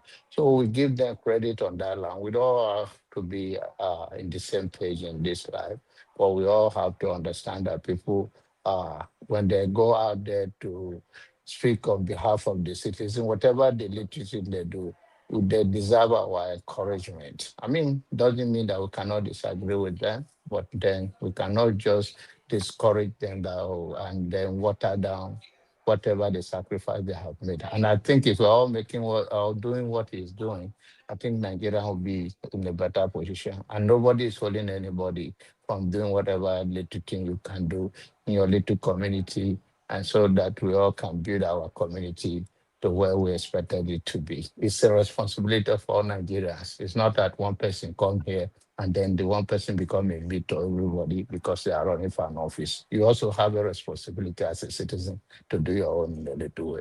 Thank you. Thank you, Janaba. I I agree with you totally. Because whether you like it or not, these are major players in the field, and they know the terrain they are dealing with. Yeah, ours is to deduce from what they are saying and what other people are saying, and infer that this what we are saying is probably the right thing to say, but not because we are much on the ground than they are. And so I agree with you. And it's a sacrifice because we're not paying anybody, just like you here now. We're not paying you to be here. And he left and he sat here for over 6 hours. I don't, for such a man. Mind you, the guy not be saying no get work to do. It's not a layabout. He has a company and people working under him.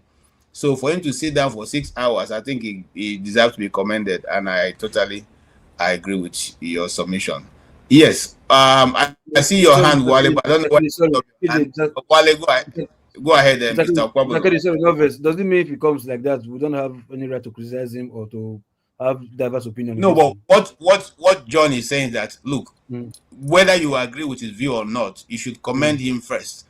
Yeah, that's what we do in critics. Nobody's not saying he should be commended. Sorry, nobody's saying that the guy had tried. Okay, let us encourage him so that others like him can come. If we barrage him and then he goes to tell the people, can you imagine? I was there and look at what they said.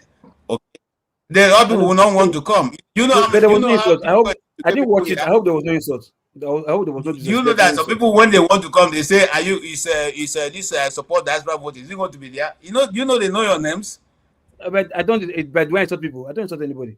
But I'm just simply telling you that your names are known by other people, and sometimes say, "This person, I hope this person is not going to come and."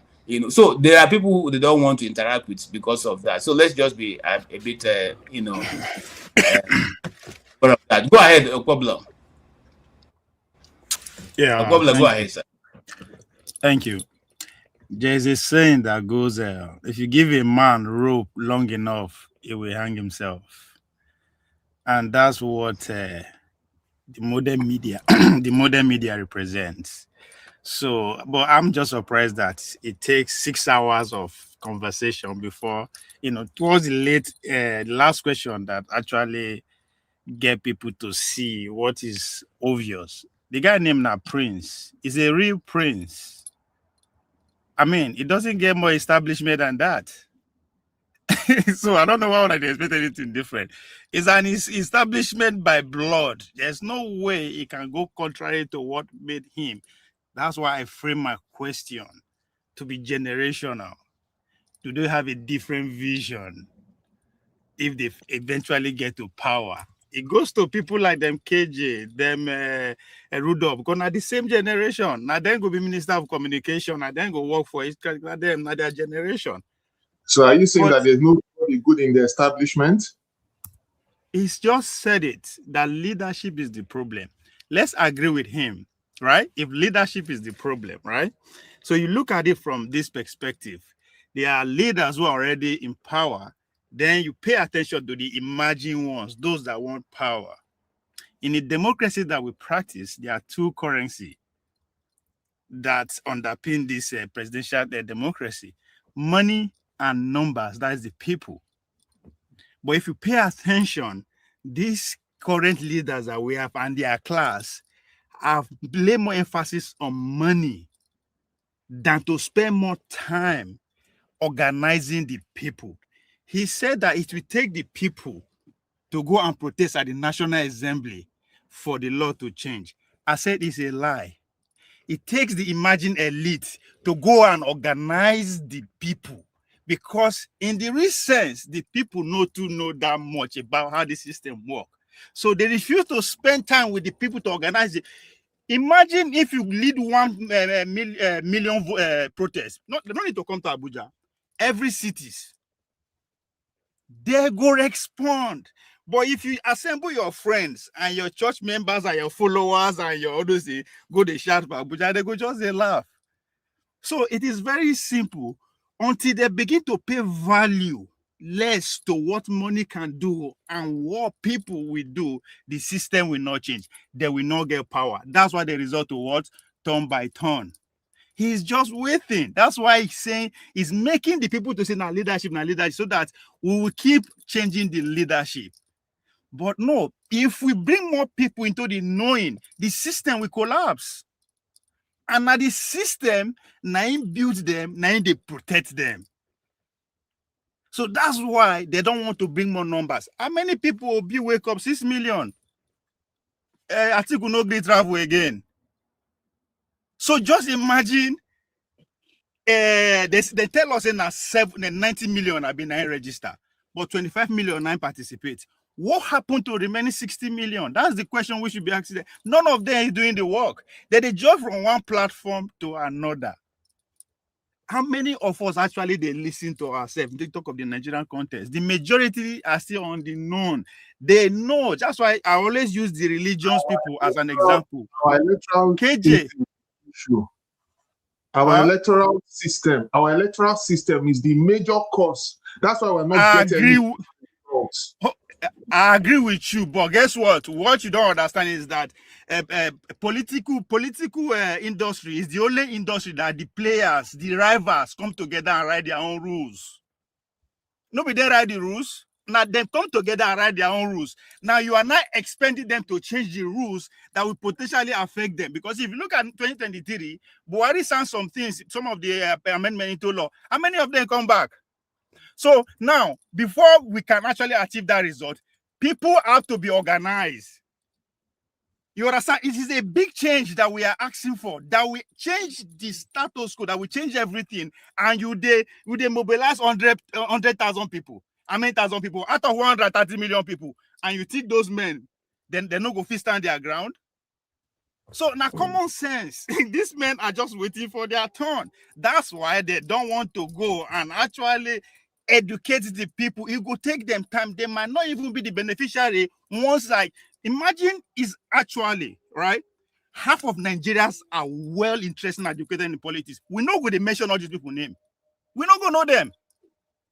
You understand? So they know. That's why they put more emphasis on money. Now money could do everything. Now money could do everything. In the shall say they won't go protect. How many people? How many villages? How many volunteers? They can they boast that they have on ground to tell people how to go? Chim said something, pointed out something very, very important, which is a Peter. That Peter where they shout.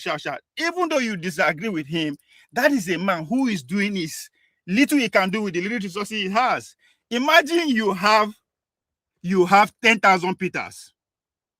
They don't have the money to do that. They have it. But why are they not putting the money towards that direction? But they use that and mobilize people to be their bid. So that's why I asked, just to know where their psyche is. Because the generation that they are insulting, the Tinubu, Obasanjo that we are insulting, they hold the country 60 years. They go back, say they keep on for that long. So them now, if they come, eventually take power, are they going to maintain what we are having today, knowing everything that is happening? With all the baggages that this system brings on corruption, brain drain, terrorism, everything that you can think of is happening under their watch. The man see they talk, say they don't have any idea to even how they go to change them. Because that's what his answer boiled down to. It is leadership, so that we could bring them come. Then if we bring you come, what do you want to do that these people have not done? So again, that's why they always propose solution. You can't take the whole country at large because the institution that they have built now to protect them. So we could take a small. Take your community, politically speaking. It might take time. But if you have authority over your community, that's where it begins. So and it takes organizing. And as I said, they're in their 50s.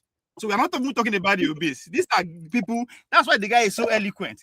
But we have I noticed one problem here. Him, Okpawolo, and Soludo, what they have in common? The system. Okpawolo is dumb. You know, Sabiri English is stupid. Soludo is too technical. This man is too eloquent. So where the problem lies? I want to believe it's not us because we see through it today.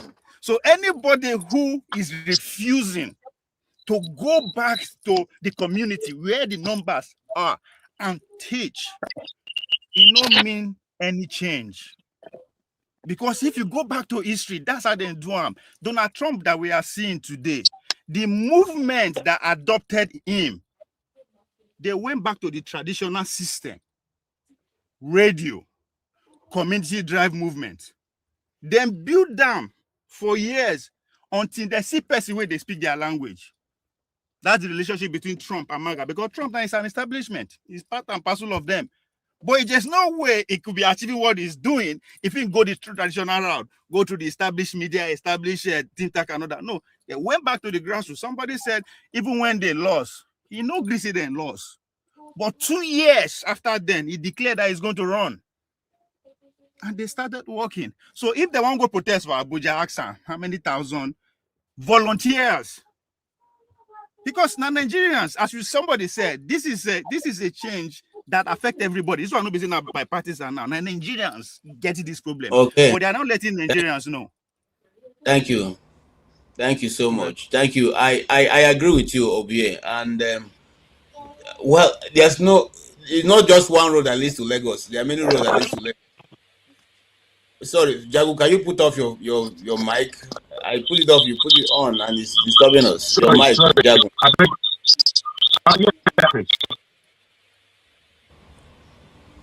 There are many roads that leads to Lagos. So once somebody is looking at the one coming from Ondo, another person looking for the one coming from Benin, another person looking for the one coming from Benin Republic. But see, so it's a different, it's different approach. But we eventually all get to Lagos. Let us hear from Yakubu. Yakubu came in quite early, and I think he has a lot to say. Yeah, please go ahead, Yakubu. Your time starts now. All right. Good evening, KJ. Good evening, gentlemen. Why do you change your name? Look like Gowano, I know lie. You change your name, Reto. Why you change your name? Okay, I'll be retro on YouTube, but okay. Yakubu now I prefer to use now. Is it gone? Mr. Wale, it's not your time now. It's not your time. It's Yakubu. Yakubu came in before you. At least I know that very well. Good evening, KJ. Good evening, gentlemen. Okpebolo, I know say Monday Okpebolo he dull, but he go know say you spell his name wrong. Dead guy. If he look your page now, he go see say you spell his name wrong.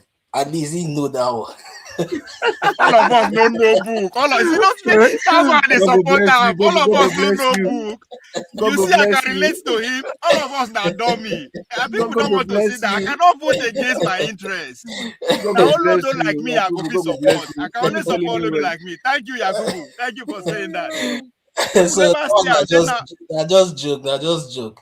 No, I like that because people up till now, man. Now today, some people see that thing, right? Yeah. Because they try let them know that I cannot vote against my interest. I'm also a dummy like him, but they say make I vote against. Make I go vote for person they speak English that everybody not disagree with. Okay, so, I mean, Yakubu, they are taking your time. They are taking your time, so don't go and tell me your time. Gentlemen, you see, the truth of the matter is, I don't ask myself. I've been asking myself, like, what is really the issue with Nigeria? Because if you ask, some people will tell you it's leadership, others will tell you it's followership. Kudos, I mean, respect to Prince Adebayo. You know, he came in today and he did his best, which is good. You know, but he, as far as I'm concerned, he is part of, just like we all are, part of the problem. You know, because since 1960, we've been going around the same issue. We've been toiling around the same situation, and we've not dug ourselves out of that pit. And what is that situation? Just to make the country a place where people can live and be happy. That is all. Make this country a place where people can live and be happy. Nothing more pretentious. The military, they came, they did their best. The civilians, they've been in and out, still, haggling with, the situation. And what amazes me every time is the fact that these people, whenever they want to lie, let me use that term now. Whenever they want to lie, they now want to refer to what happens in America. In America, this, in America, that. But when it comes to doing those things that matter, like take for instance the case of Ifunanya Nwangene. Look at this girl. This girl came to a hospital that, according to KG, is run by expatriates and Nigerians together. Yet, this girl died from a simple snake bite. And all the Senate president could say was that I'm giving an order for anti-venom vaccine to be distributed. It was, and nobody came out to say, Ifunaya's matters. Nobody. Because as far as I'm concerned, if that happened in America, Nigerians will have trooped out in Lagos, in Abuja, to say Ifunaya's life matter because it happened in America. But it happened right here in our doorstep. Right here in our doorstep, in the middle of the country, not far away from Aso Rock, a few kilometers from the National Assembly, where Akpabio was giving that order. Yet nobody came out to say Ifunaya's life matters. Now, stemming from that is exactly what we are going to encounter after 2027. Because all I've seen from 1979 up to 2026 is a repeat, a loop of everything wrong. It is either the election, there was an issue, a glitch. It's either there was money that was budgeted and it was not expended. It is either some people were arraigned in court for corruption. It is either, the normal, like the other day when the issue of Kwara State came up, the war killing came up, and it coincided with the day that the e-transmission debate was going up at the National Assembly. And I asked myself, I said, is this a pattern? Why are we having vicious killing that is capable of turning every sane person insane right at about the same time that these guys want to make sure that e-transmission does not pass? What was the idea behind that? Was that a deflection? Was that a distraction? Was that a diversion? Was it deliberate? Does it mean that there's, like we keep saying, these guys actually are sponsoring these killings? Are they a pair? Killing and politics? Is that what it is now? Because the truth be told, it will not stop. It will not stop. These guys eventually will get what they want and nothing will happen. And eventually, this election will take place in 2027 and there won't be any transmission. There will be a glitch and nothing will happen. What we have right now is the wild, wild west. And I now imagine the way Nigerians are taking the whole thing. All they are interested in it. As long as me and my family were fine, well, the others can manage. Yeah, they can manage. It hasn't reached us. One thing that got me thinking the other day was that war of killing. Someone said, it will soon get to the southwest. As if the southwest was another country that was going to be invaded. I was like, what is this rubbish talk? It hasn't reached our door. Our what? Are you mad? So it's not ours and theirs? We're talking one whole country. It hasn't divided yet. Well, if someone is, saying we should, whatever, go separate ways, it's still not a bad idea. After all, 2014 and 1914 is 100 years. Yeah, there's a flution of time, of course. But if we choose to continue, then we should make a better use of it. Thank you.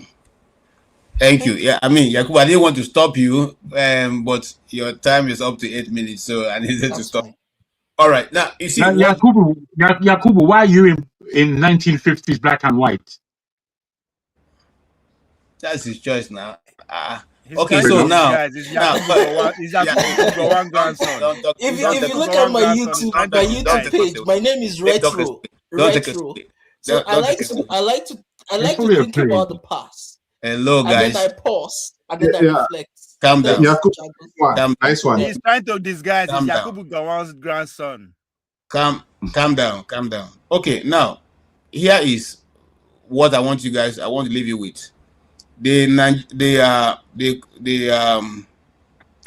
amalgamation of Nigeria took place in 1914 with our founding fathers, right? Who signed? Nnamdi Azikiwe was born at what age? What age was Adewole born? What age was the Sada of Sokoto born? Who were those who entered into this agreement? There are many issues that can be discussed when it has to do with this. But let's, come down to what even Yakubu has put on the ground. Okay? And somebody is already running to go and say snakes buy people in the United States. Yes, we have the statistics. Snake buy people in the United States. Of the 250 million Americans, the snake bite occurs between 7,000 to 8,000 people a year. But they have 911 day. Hold on. We have 911 in Nigeria. Hold on now. I mean, they bring the information. Let me talk now. Now, out of that number, only about 7 to 10 die. Okay? So don't tell us about America. No, KJ, to be fair, in Nigeria, do that statistics for Nigeria. How many died, how many have the bite, and how many died? Do something for Nigeria. In Nigeria? Yes. Are you for real? No, yes. To be balance. Use the same. No. To be fair, use the same standard. To be fair, use the same standard. Out of one, how many are we? 230 million people. We snake kill more than 50,000 people a year in Nigeria. You don't know that.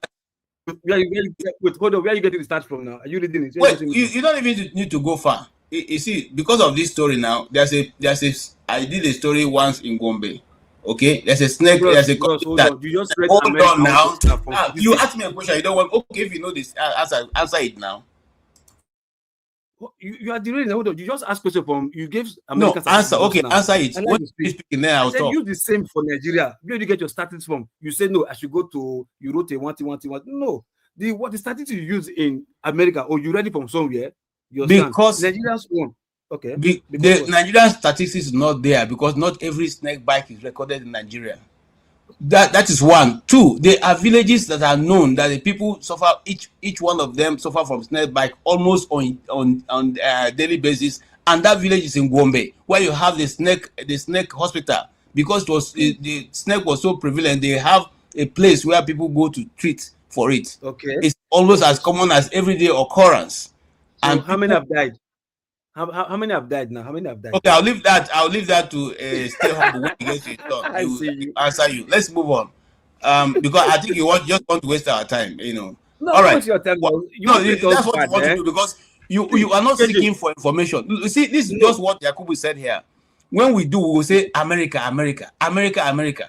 But we don't, even a simple basic thing. And we're not talking about local hospital here, we're talking about national hospital. It's called Federal Medical Center. It's a specialist hospital in Abuja. Okay, for under no reason should this kind of thing happen. But now look at, you're trying to absorb us from this this nonsense. No. The mere fact that we're even discussing it and you are putting up an argument means that you are even accepting it as something that should happen. KJ, hold on. KJ, sorry, let me tell you the truth. The problem of that gas is not even the antivenom. For me, it is negligence. How to first responder, how to attend to emergency situation that killed the girl. Not even before the girl even died before you go to that venom part. It's responding how to manage crisis was the problem. Loco P, take rapper, tie nyash, tie rapper. It not be the same thing.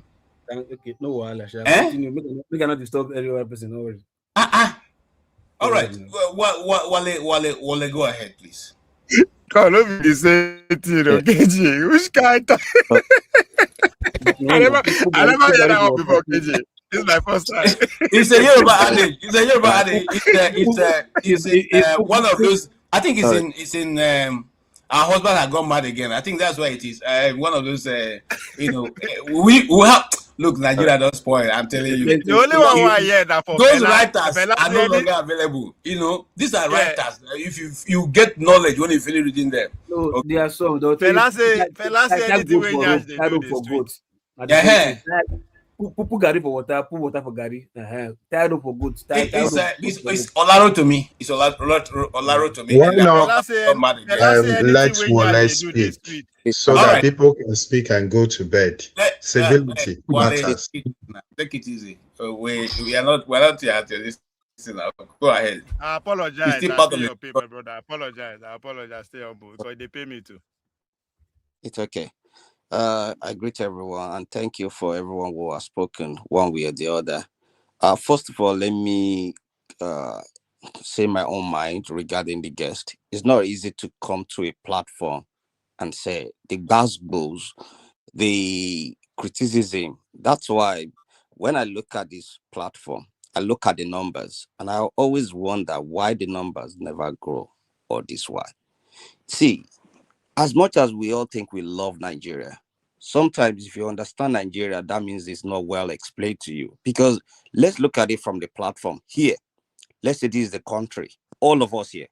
See how we dwell on the problem. Sometimes we don't even come up with the solution. When we come up with solution, this one will say, no, I agree with it. I also don't agree with it. Now, how can that country even move forward?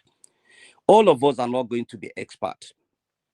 Some people will be expert in certain area. Some people will be good in communication. Some people will be good in technical aspect of it. How can we not identify who is good at what? Instead of saying, oh, that person is from that one, that religion says the, like the man said, look, there are so many bigotry when it comes to religion. And that make me think inward and say, wait, as religions as Nigeria is, what is happening? Is that land blessed with cursed people? Because if you look at that land, nothing you are looking for in this world that you don't find in Nigeria. Resources or human or, but then the people are living in the ocean, but they are still washing their hands with saliva. It makes me think. Okay, Mr. Rudolph did one video last week, come out with the snow and say, look at the snow. You that you ran away from your village people or your brother, you are now here, packing snow. So things like that, does it even make us think? Who are we? And for those who are religious, maybe in the Bible, it take me back to when the Israelites were in Egypt. Who maybe God sent to rescue them? It was Moses. Moses grew up in the palace. Now, the question I could ask myself now is, who can actually lead Nigeria out of this problem we found ourselves? Is it Peter Obi? If he is, and he become president for 4 years or 8 years or whatever, when he leave, well, after his own rule, what is going to happen? We'll go back to Egypt. It just take one idiot again to take us back. Or is it Tinubu that will continue? And if Tinubu is even going to continue, these people, are they going to live forever? If you're a Christian, has it occurred to anybody that look at the food gathering the whole world? Would I even know who is going to spend it? Was Tinubu not during Buhari's burial?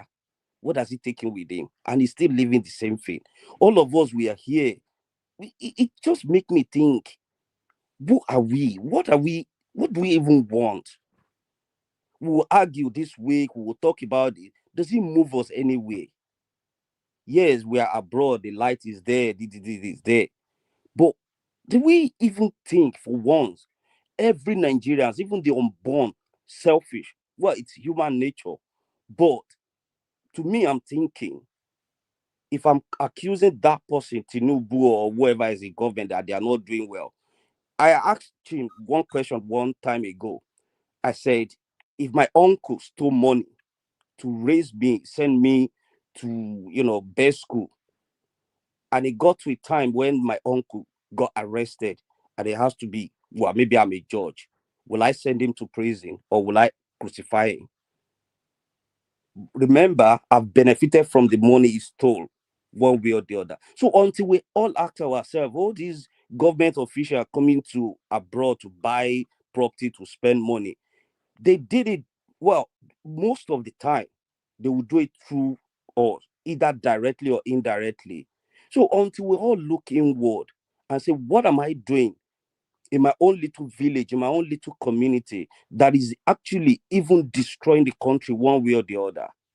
Until that, we will continue to run till Jesus comes. Honestly, nothing will change. Problem will continue to be on problem. Yeah, we are talking of electoral transmission. But how can we in 2026 still be thinking backward of what of the age where, honestly, if they tell you about Nigeria, you say you understand, you just continue headache. But what I would say is, on this platform, let us think to ourselves. Yes, we might be okay, but the people will leave behind. One way or the other, it will affect us, because either your cousin or your uncle or your dad or your parent or your brother, they will ask you for money. You know how you get your money here. No short. Well, I don't know many people. Unless that man that said, whoever the person who is worse than Tinubu is Babangida. I could remember that playback every time this program start. Now he gave $2 or £2, despite every, oh God, and then because he gave £2, you posted that one. That honestly, I don't know. I don't know what to say. Nigeria is just, I don't.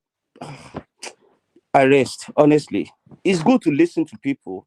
I like to listen to people. I'll pick the sensible one, the one that doesn't make sense. I'll just be like, well, the person actually say the kind of person they are. Because if you come on the platform here and you can't make sense or you can't think deep before you utter a statement or you say something out, it tells me what kind of leaders we're going to get. when they put you in there as a local government chairman or in a parastatal or something, what are you going to do if your own brother is the one doing something without consequence and you can't really blame him?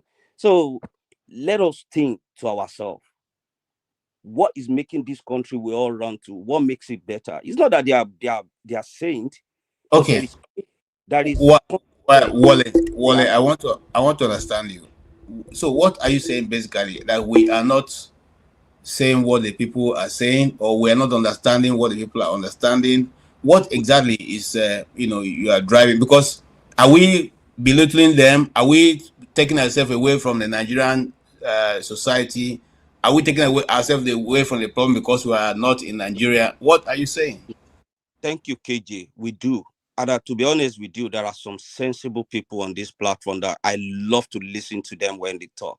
I don't even interrupt them. I just pick their sensible contribution. I know it's not easy for you to say this is the solution. Some people will still say, no, that's not the solution. But at least if we are all sensible enough to say, wait, how many rooms am I going to, sleep in?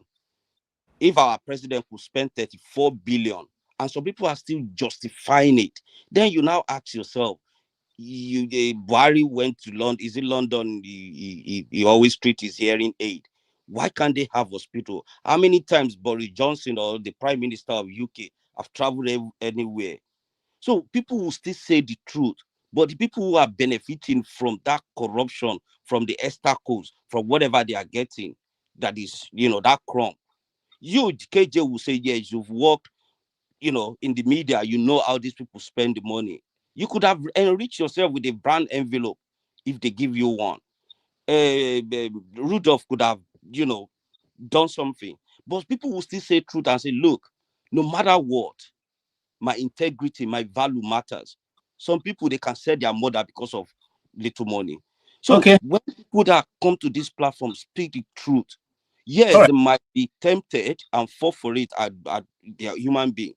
But as much as we all know that there is consequence for our action I think you made yourself more clearer, but I want to also put this as just as a caveat. Anybody who leaves Nigeria and come abroad, not because they are more honest than those sitting back. And I'm not saying everybody who's out there is not honest, but I'm simply saying that most of the people who are here have the opportunity to be able to tag along and make their life better with the national largesse going on. But they choose to work with their hand, their brain, and whatever, and be paid. In fact, one of the reasons why we come abroad is because you can work and be paid. You don't have to go beg anybody for your money to be paid to you once you have done the job. But we can tag along with our friends, our uncles, our relatives, and still be part of those milking the cow. We just don't want to milk the cow. If not, some of us, the Senate president will know him very, very well. Some of the governors will know very well. Some of those ministers will know very well. But how long shall we continue to play the same thing and then get a better result? So it's better, that everybody is invited and we all put our hands and build, and then we can all get better, remuneration for our labor.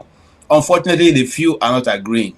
And that's why we can have a young girl, leg being robbed by a 75 years old man, and they say it's AI. But whatever it is, I'll leave it at that. Let me go on to talk with the man who may give us, the man who may give us solution to it, because I hear they are related somehow.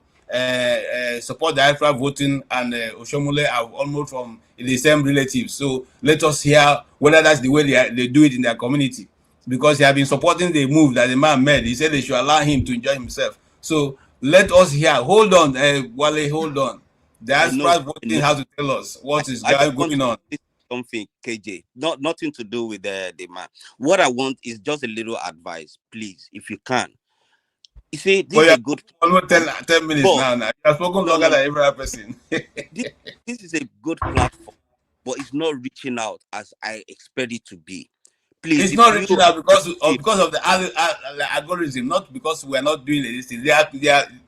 This platform and my good general are not as, I don't know, for one reason or the other, are keeping us content, and we don't want to bother ourselves about that. So someday, one day they will let it go. So all right, move on. Thank everybody for the platform. Mr. Wale, for what you just said last year, do you know your country by now? It's only what doesn't make sense that goes viral. You understand? If we start talking about politics here not supporting one party or doing tribal whatever, yeah, you start it's going viral. You understand? So whatever makes sense. Trust me, Nigeria. I don't know if we are wired in the kind of way that majority of Nigerians. I don't think sometimes that's why I don't pity for them. If you see what I put there, suffocate the poor. Don't let the poor breathe because these poor people most times they're the people that have caused this problem. Because you think you are fighting for them, but they think one way.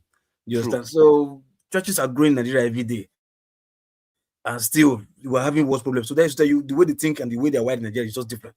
You know, so like what KJ said, the algorithm, yeah, that's why we encourage people to like and share so that the algorithm will pick up what we are doing here to reach out.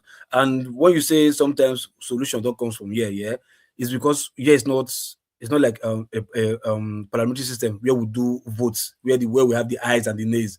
If not, would have maybe say this is the ayes, the has have it. Then as a platform, we'll put it out there. This is what we're saying. But because it's here is say what's it called? Have your say. You understand? And you just everybody make your opinion. There's the listeners make your opinion about what we're saying, not everybody coming to have one particular say. You know, and that's why you're seeing what you're saying. You know, so that's for that. For Mr. KJ, even for Bible self, I think there was a time where they say they use one small virgin, small girl, go heal one prophet, something like that in your Bible. So for me, as far as both of them are adults, you understand that, and it's consensual. I bet just leave them. The most important is the joy, the heart is happy, and they are okay. That is because they're both adults, you understand. But the only thing that you may frown against is if it's not his wife, and he's from Auchi. I think okay, it's from Edo North. Okay, he's not a Muslim, probably, but Nigeria probably is allowed to practice polygamy. I don't know, so whatever. So it's only moral justice that can condemn him. But when it comes to like criminal crime or whatever, I think it's good to go for that. So anyways, for this guy the Prince that came here, I didn't listen to him. Why? Because I think he's still going to say what he normally says in the past. It's still the same thing. Trust me, the guy is intellectual, the guy is a good orator and what have you. But so are many politicians in Nigeria. If you bring them to this platform, if they speak to you from their hearts, you see that they have. We've seen Oshomole. This is Oshomole talking about.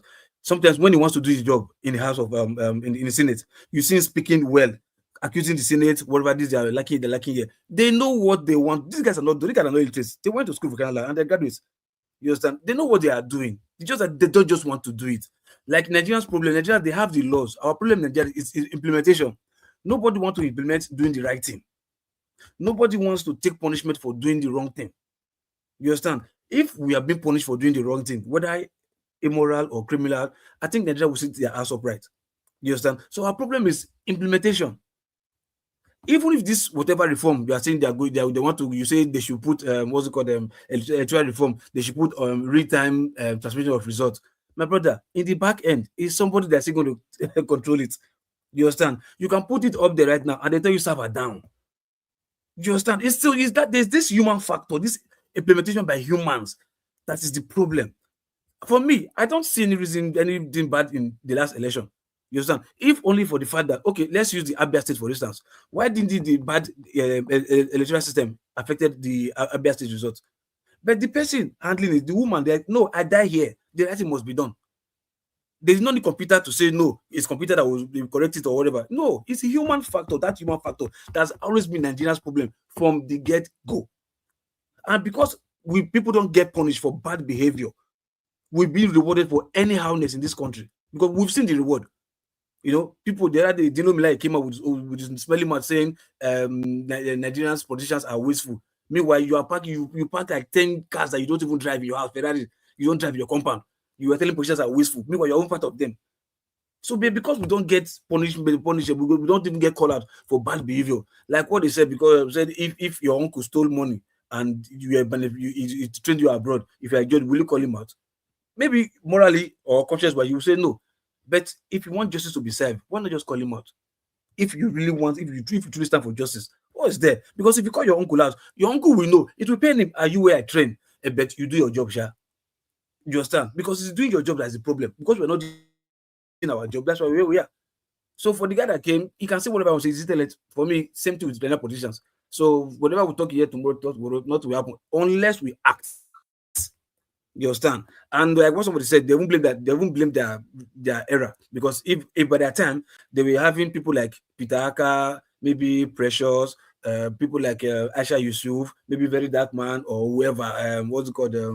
What's this guy again? Forget one guy's name. If you have them in their time, maybe before you go to this time, we would have had hundreds of them. But because in that time they sat back doing nothing, they didn't act. You understand? Hence we are where we are today. That's why I'm begging everybody. Look, we in diaspora, yeah. It's our country. In your country, in where you are right now, immigration policies are changing. You know, where you are right now, immigration policies are changing. Even the America where most of you are living, they will tell you ICE is catching, whether you are black or anybody, don't care, catch you. You understand? If you don't get luck, you go back to your country. If you get luck, you remain there. You understand? So the policies are changing every day in this Western world. So that's why I'm begging. Before you can't get to the way you say Yaba can gas, we could say, hey, I didn't know. We would have helped build our country back, or at least sacrifice ourselves, do something. Even if we cannot go back, we have consulates here wherever we are. We can start from there first so that they can hear. You understand? No matter, even if we fail the first day, continue.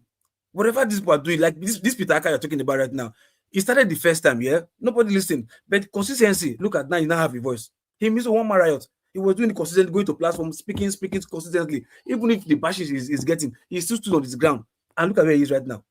Same template, easy. Consistency. If we in diaspora decide to do something, come together as a collective, go to various consulates, embassies, do something there. They push us the first day, no problem. Go there on that day. Even if you were doing one hour or 2 hours of 24 hours, because we are really looking for something to do for our country. I don't see what it will take from us. But we are just so docile, lazy. We believe in this I better pass my neighbor. We are so much, we do like comfort. Nobody wants to just displace himself or herself for 1 minute, for one reason.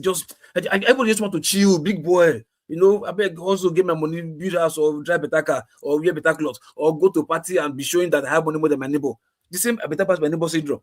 That's what is just part of our problem too. Until we change our psyche, we have to change our psyche, change it. Nothing will happen to us. Kenya did it now. Even if Kenya did it, imagine we have Nigerians do half of what Kenya did. What will happen? Half of what Kenya did with the kind of mind that we have. But nobody is ready because everybody has some spot. You can go to online right now, do content online. YouTube, Facebook is paying you. You don't want to fight again now because you can buy us in Lekki, big boy. You don't come out yourself from Nigerian problem. So the rest of the poor should go and solve their problem.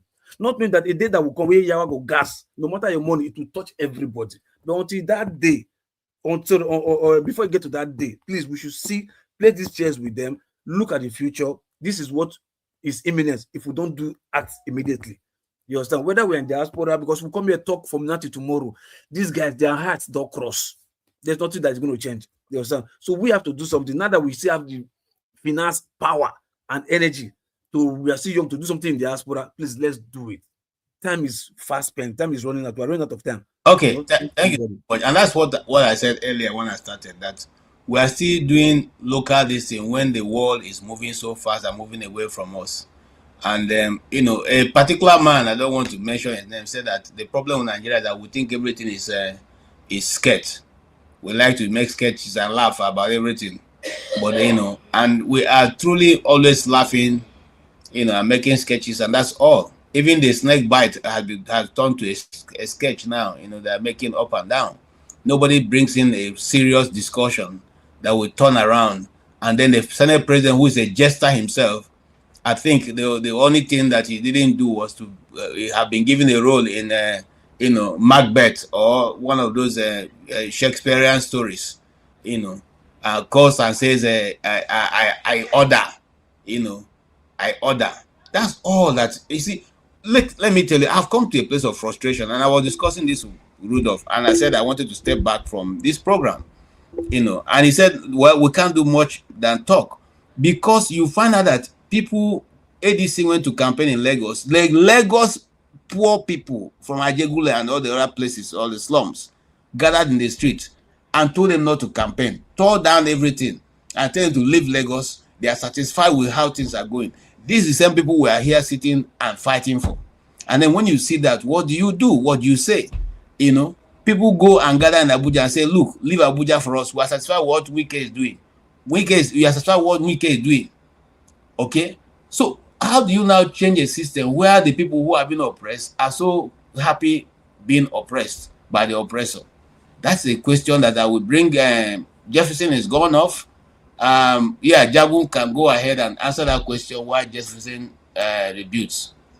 I'm here. Where I can't see you, Jefferson. Are you there? Yeah, Jefferson is after me actually because I was the first in the studio, so I know that Jefferson is after I. No, I came before you, Jago. Maybe you didn't know I was. No. You see, what happened, Jefferson, is on the last show, Rudolph placed the link to here, so I touched it and I left it there. So I was on. I saw that I was the first person here, but nevertheless, thank you again. It was over an hour ago since I last spoke, and there's something I missed. For the wisdom of us as a collective here, if I may answer this firstly, KJ, the Prince came on and said, if you are in an area where it's predominantly Muslim, to insult the Prophet is suicide. Fair statement, but it wasn't conclusive. The conclusion is, if now somebody insults or upsets the Islamic rhetoric somehow, and he's accosted and killed, who's responsible for that death or for those deaths? This is where we still have to think this through out. I'm not happy with the way we reason sometimes. Who is responsible for that death if it occurs? Is it that they commit suicide for real, and that's the end? That the government themselves will say that this person was idiotic to pronounce these things against Islam, so he deserves death or she deserves death? Or is somebody going to pay for the crime that they have committed? This is the issue in any modern society. But somehow we can forget that these things lead to something, and somebody needs to answer or pay for their crime. When he spoke, nobody saw that. What I wrote when he spoke that thing, I said, violence is king. That's what I wrote down. Violence is king. If you can do violence, in Nigeria, you can more likely get away with it. And that's the process of a politician. I don't think we think. I'm not really happy with the way we negotiate, with the way we confront each other about issues, take things personally. Oh, this person is rude. Oh, that person is this. Stupidly, as though we can't think. I mean, I'm always disgusted by the way we communicate. I'm not at all satisfied with our communication level at all. I beg your pardon, KJ. Can you quickly re-answer your question? I beg your pardon. I've had that on my mind for about an hour, so I wanted to say. Can I do what, sir? I didn't get you. Just reiterate your question. Which of the questions? I've asked many questions. No, the one you put to me to answer just now. I beg your pardon. I didn't hear it fully. Oh, you can't remember. I can't remember. Okay. I'll just continue like this before I get off. It was Wale who explained that we don't have solutions on this channel. Me personally, I think if you've been on this channel long enough, you would understand that there are no solutions to be had here. I was always frustrated when I first came on a couple of years back that we aren't speaking about solutions, we aren't organizing ourselves, we aren't becoming a force to be reckoned with within the Nigerian political space, socially political space. And once I understand that, you know what, there are no solutions here. That's not what this is about. And we are here just to communicate. It's unfortunate in many ways that we're here just to communicate, because there are many people on the platform here that have prowess in thinking. Many of them we've actually lost. They've left us and they're not coming back. Me personally, I've left the station before on occasion, just through frustration. Having said that, can any of us really think that Nigeria is going anywhere without a revolution? Is it going anywhere? Let's just be frank. Forget about people who speak eloquently and all these things that we like or seem to like. Can we see Nigeria going anywhere? Because me personally, right now, I see Nigeria is doomed. The more we go forward, is the more unclear things become. Tinubu has let the French back in through the back door as far as the Sahel is concerned. The Americans are doing a job in Nigeria which the Nigerians can and are supposed to have done. We have left our authority, our dignity, and our responsibility to others. And in my parents' generation, this wasn't a thing. In the generation that fell below, come after my parents, it became a thing. In my generation, most of us don't give a damn. In the generation that follows, they are of a new thinking entirely, where the machinations of the country isn't fully understood, and they are so disenfranchised that they don't have their feelers on what is genuinely really taking place in the nation. So how they're going to navigate or manipulate their way into the future, I just don't know. I believe that we've done an awfully bad job. When I say all, when I say we, I mean all of us. As I said the other day, my failure in life is the same failures as Nigeria. I've trapped myself. I know where I've experienced a lot of success and successes, and I know where there's been major failures in my own life. Now, I don't necessarily blame Nigeria for that, but I do say that we as Nigerians are on the same trajectory as Nigeria itself. And I'm wondering if we can be honest enough to look at that aspect within ourselves as individuals. I'll leave it there. Okay, thank you, Jagu. Yeah, are we? You see, this issue of Nigeria is everywhere, honestly. Because what are we really building? Are we really building a nation? Are we sincere in what we are doing? What is the, you can look at it from everywhere, and we are everywhere, and we are nowhere. That's the truth. Nobody seems to be coming together. There's no, converging point, like what you call a muster point. There's no muster point in Nigeria. So everything is flying everywhere, this person wakes up today, I wanted to ask him a question. And the question I wanted to ask him was this: why is the Southerner of Sokoto more important in rank than the Alafin of Oyo?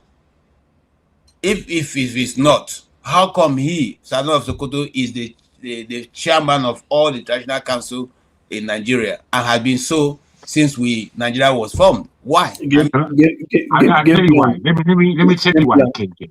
The reason why is because the British made their agreement with the Sokoto Sultanate. That's why. I know that agreement was made, and I have done the research to that, find out that the scepter is still in the Southerner of Sokoto's palace. But the truth is, why don't we make our own rule? Because we know that, why do we have to keep up with that? Then we can as well go back to the colonial rules, and then that. KJ, it's not also correct that the Sultan of Sokoto is more important than any other first-class king. In Nigeria, we have what we call first-class king. They are all equal. Oba of Benin, Sultan of Sokoto, Oni of Ife. There are a couple of them. High-profile king in Nigeria, they are all first-class. They are in the same category. No, Well, you are not. KJ, you're not. KJ, I'm afraid you're. KJ, I'm afraid you're. I'm sorry, not KJ. AY, you're not speaking the truth. AY, you are not speaking the truth. Wait. AY, you see, we all know the truth. You're not coming here to tell us anything. All you're doing is parroting a nonsense based on Islam. No. Yes, you are. There's no way you could say that. If you believe, no, wait, KJ, let me put it to you. Let me put it to you. Let me put it to you like this, KJ. What I'm saying is that there is no way. There is no way you believe what you're saying if you're telling us the truth. The Sultan of Sokoto is easily ahead. There's a photograph that was taken when Prince Charles last visited Nigeria. Prince Charles is in front, and directly behind him is the Sultan of Sokoto. Directly behind him is the Alaafin. Directly behind him is the Oba of Benin, and then behind him are the Igbo notoriety. Let me explain. That picture tells you what Nigeria is. Let me explain what Nigeria is. I don't know why AY would say. I don't know why you would say something like that. Sultan can be deposed. Let me explain. Remember that the Sultan can be deposed. It's you. The Sultan has been deposed before. Yes, the position. All traditional head can be disposed. All. Yeah. Exactly. So for me, I don't think there's relevance in the hierarchy here. The relevance here is: should they be given a constitutional role to play because of their closeness to the community? Yes, that is the big question. Should that be a debate in the National Assembly? To be given that role, but unfortunately, they seem to be passive about their duties, especially. We'll come back to that. We'll come back to that. Let's just move on now. Jefferson, I don't know I'm not seeing your. I can see your picture behind, but on the platform, it's not there. He's there. I can see him. I can see you. Okay. So go ahead, Jefferson, because you are supposed to. Okay. Sorry. First of all, I want to acknowledge Wally what his viewpoint. His viewpoint was well articulated. You know, if our brother is stealing, we need to call him to order. And also, Yakubu too, thank you for your own viewpoint as well. Because we ask ourselves what we really want as a country. You know, someone says there was a saying that this thing now has gone beyond tribe, actually. We want a country that works for everyone. You know? But we need to correct some very serious ills. And the ills is that on the social media, be it religion and tribe, we still insult ourselves. So I think that amendment needs to go a very long way, right? Then when it comes to, local P, I want to also correct you on something. You might think that Nigerians are not vocal, don't want to protest. Let me tell you, most Nigerians are working with timelines. I mean, like if you look during the time of SARS, I'm not talking about Nigeria. I'm talking about diaspora. No, wait now. Okay, diaspora. Okay, fine. Be diaspora, but in the Nigerian context, you might think that the Nigerians don't have a fiber to protest or whatever. I'm not thinking. I'm telling you diaspora. You're telling me about Nigeria again. I didn't say anything about Nigerian protest. I'm talking about diaspora. So not like I might think that Nigeria. No, there's no thought for me and Nigeria protest or no thought there. So not like I might think. Well, anyway, but the bottom line that Nigerians back home, right? It's not as if they cannot protest. Most of them are scared because of the armed forces and everything. Because of if you look at the NSAS situation, so many other factors. Even when people try to come out, they are being threatened, and then there's no backing. And we don't have a united force. And if somebody wants to say, let us protest and do something, you will still see people will be betraying other people or see people doing counter protests, even in the face of the issue that's in the nation.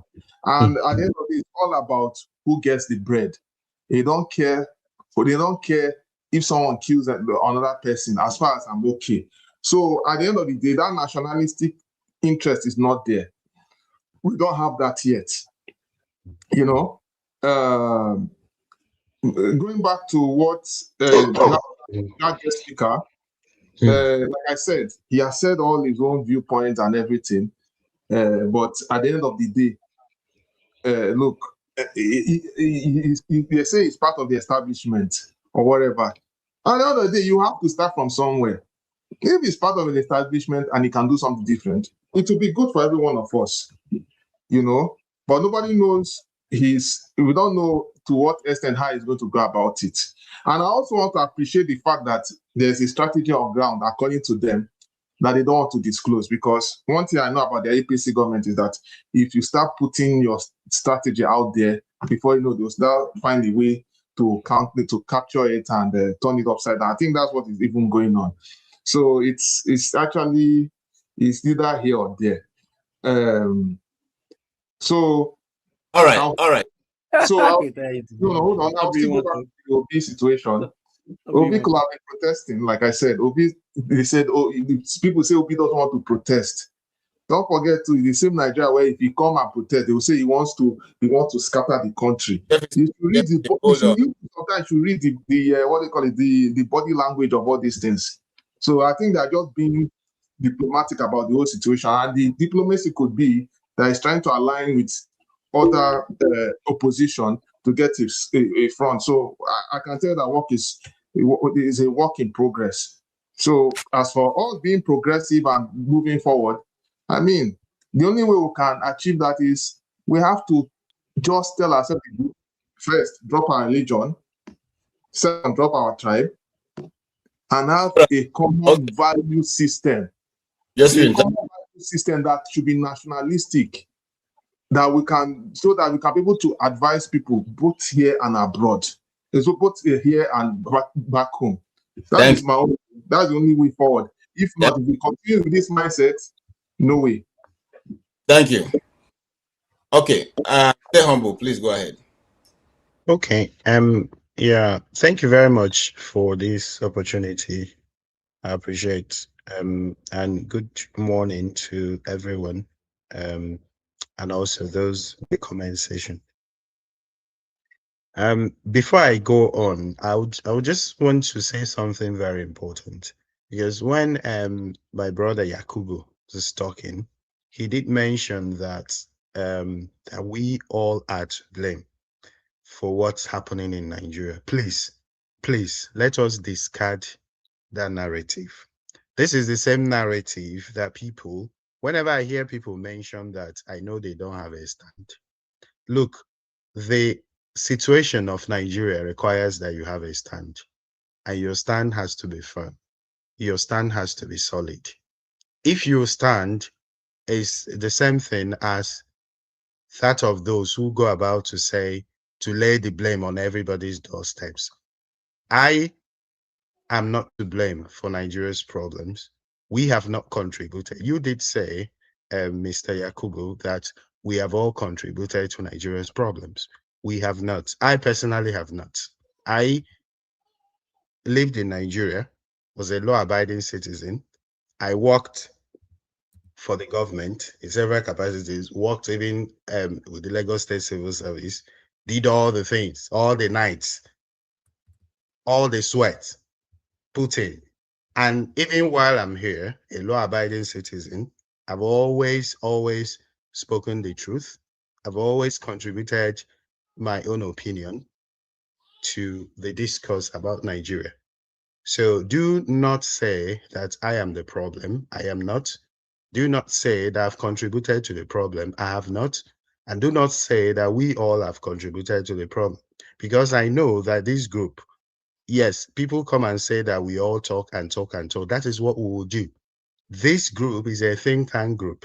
In fact, before I started coming up here, I listened to this group for 2 years. 2 years. I always, and I learned a lot. Most of the people here now used to also come around that time. So many people, thousands of people listen to us.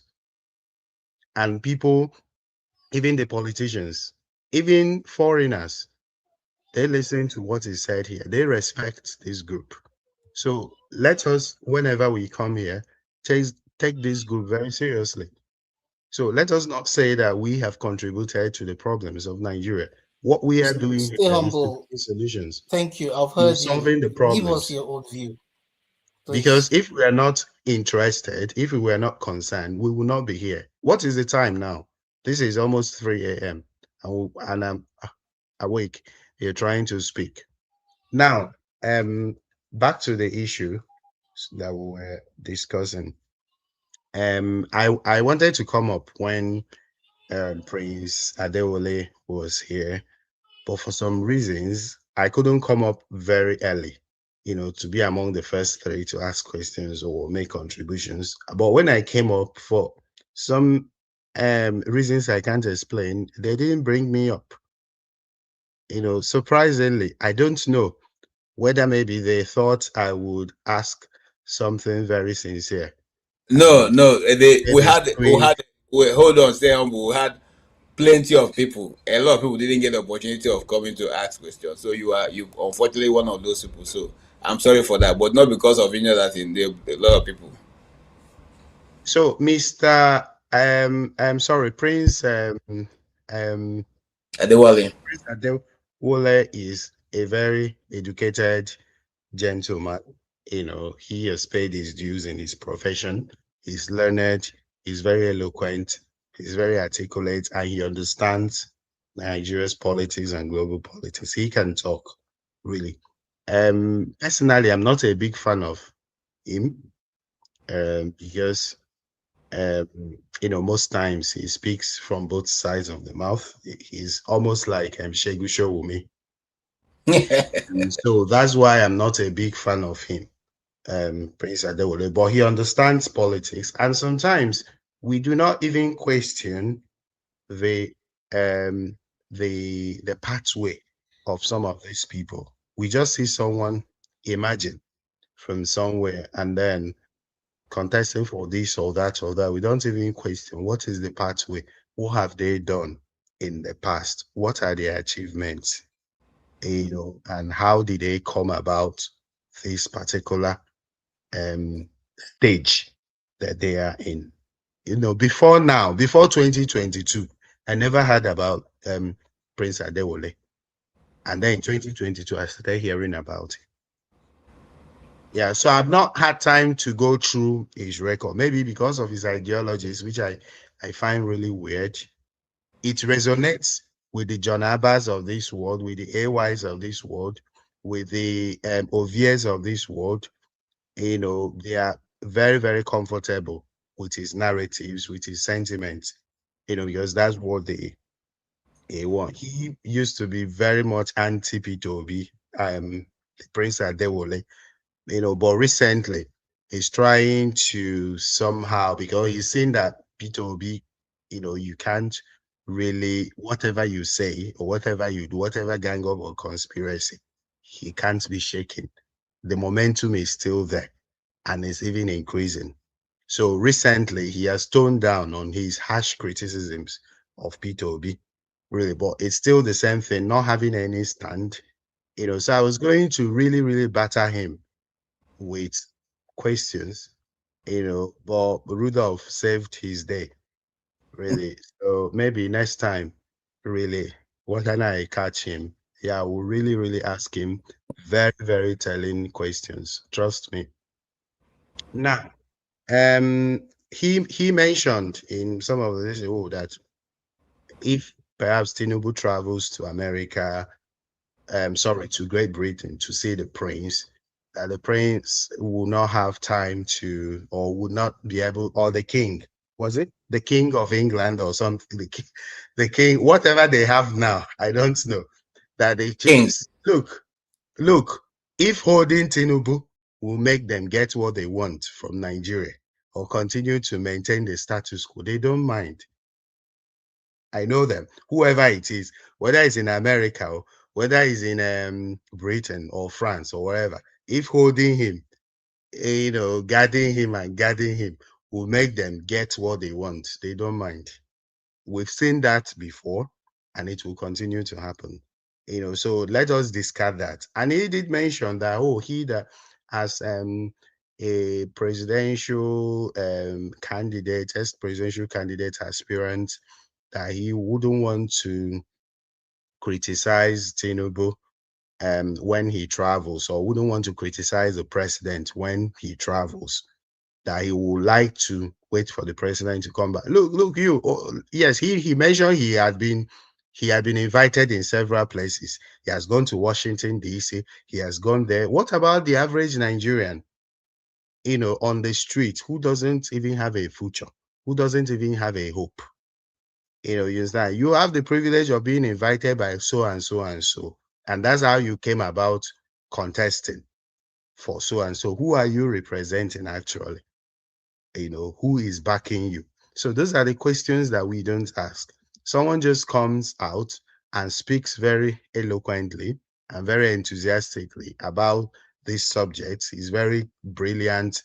And then we all swallow everything hook, line, and sinker without interrogating the person's history.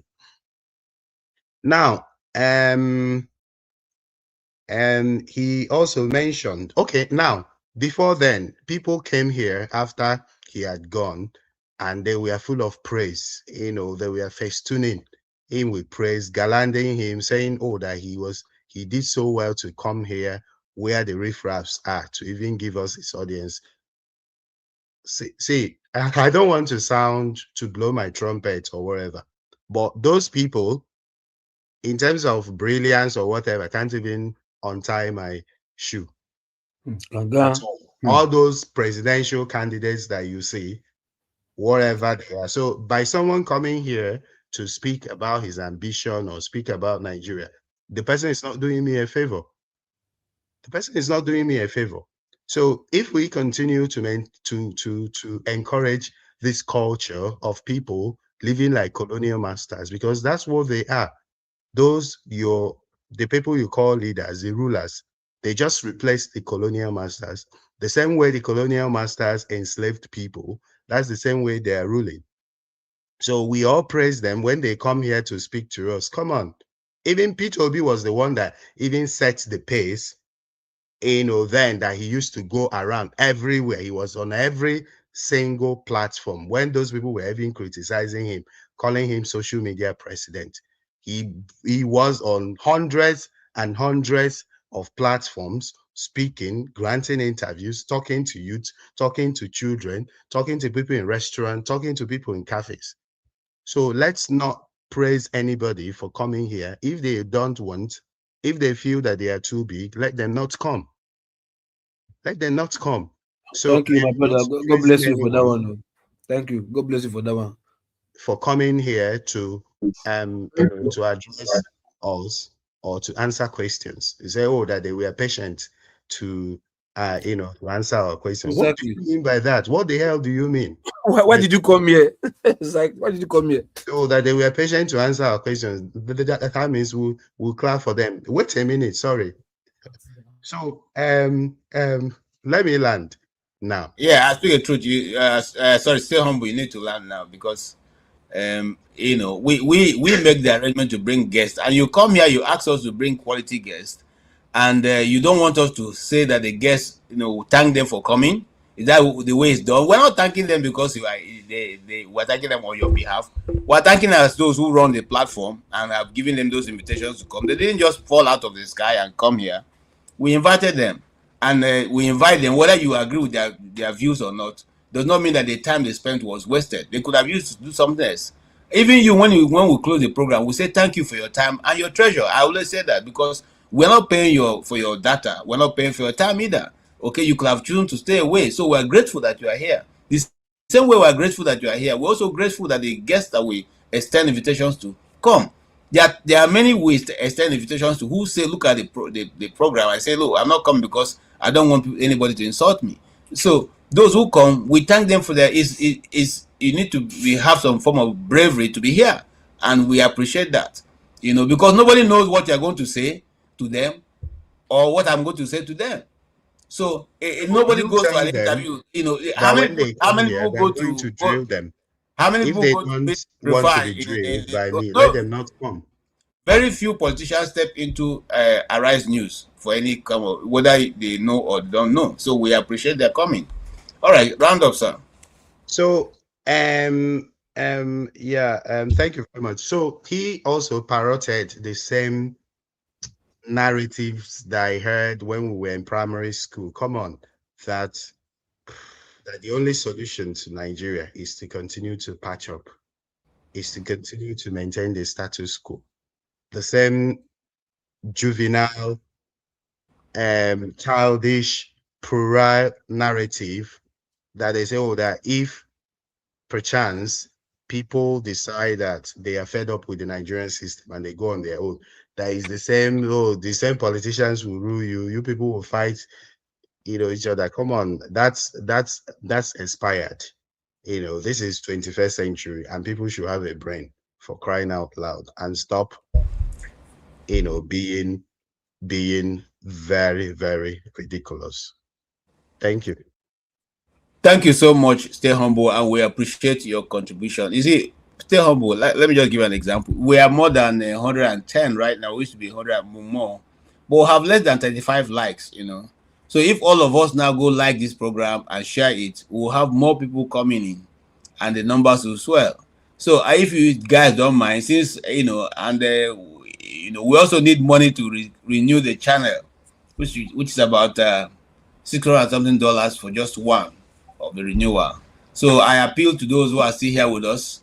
If you want us to keep coming here and bringing you quality guests that stay humble, not say, please like the channel, like it, share it, even if not for anything, like it and share it so that our number can increase. I see Adama at the Ada, if you don't mind, you can come up stage or come up and help us do the advertisement.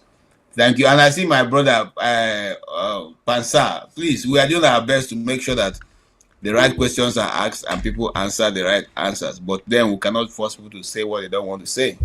Having said that, thank you so much. Stay humble. AY, your turn, sir. Yeah, thank you, KJ. First of all, I need to address the issue, Jago. Jago, when you are having discussion, you don't need to shout. Let's educate the public, okay? On that issue, the chairman of the traditional council in Nigeria is actually the Sultan of Sokoto. Don't forget, first of all, this role, what you said is actually true. This was started by the British. When they left, Nigeria retained that. Not only that, if you go across the region, apart from the southeast that is autonomous, when you go to the Yoruba, for example, the Oni of Ife is the chairman of the Yoruba king. It's like the head. That does not mean he's the most powerful king. Historically, Alaafin of Oyo is more powerful historically than even the Oni of Ife. But the Oni of Ife is the only chairman, is the leader of the king in the Yoruba land. When you go to state, you have kings that are chairmen. You don't change those positions. Like you go to Edo State, Oba of Benin is the chairman of the traditional council of Edo State. It doesn't matter. They are customary. This is a fact. So you need to look them up. They don't even have any constitutional back. I don't even know what we are arguing. I just want to enlighten you on that. You can look it up. This is not sentiment. On Mr. Prince Adebayo, right? So I listened to part of, I did listen to everything. I listened to part of his discussion, very few actually. But like some people said, he's a politician, to be honest.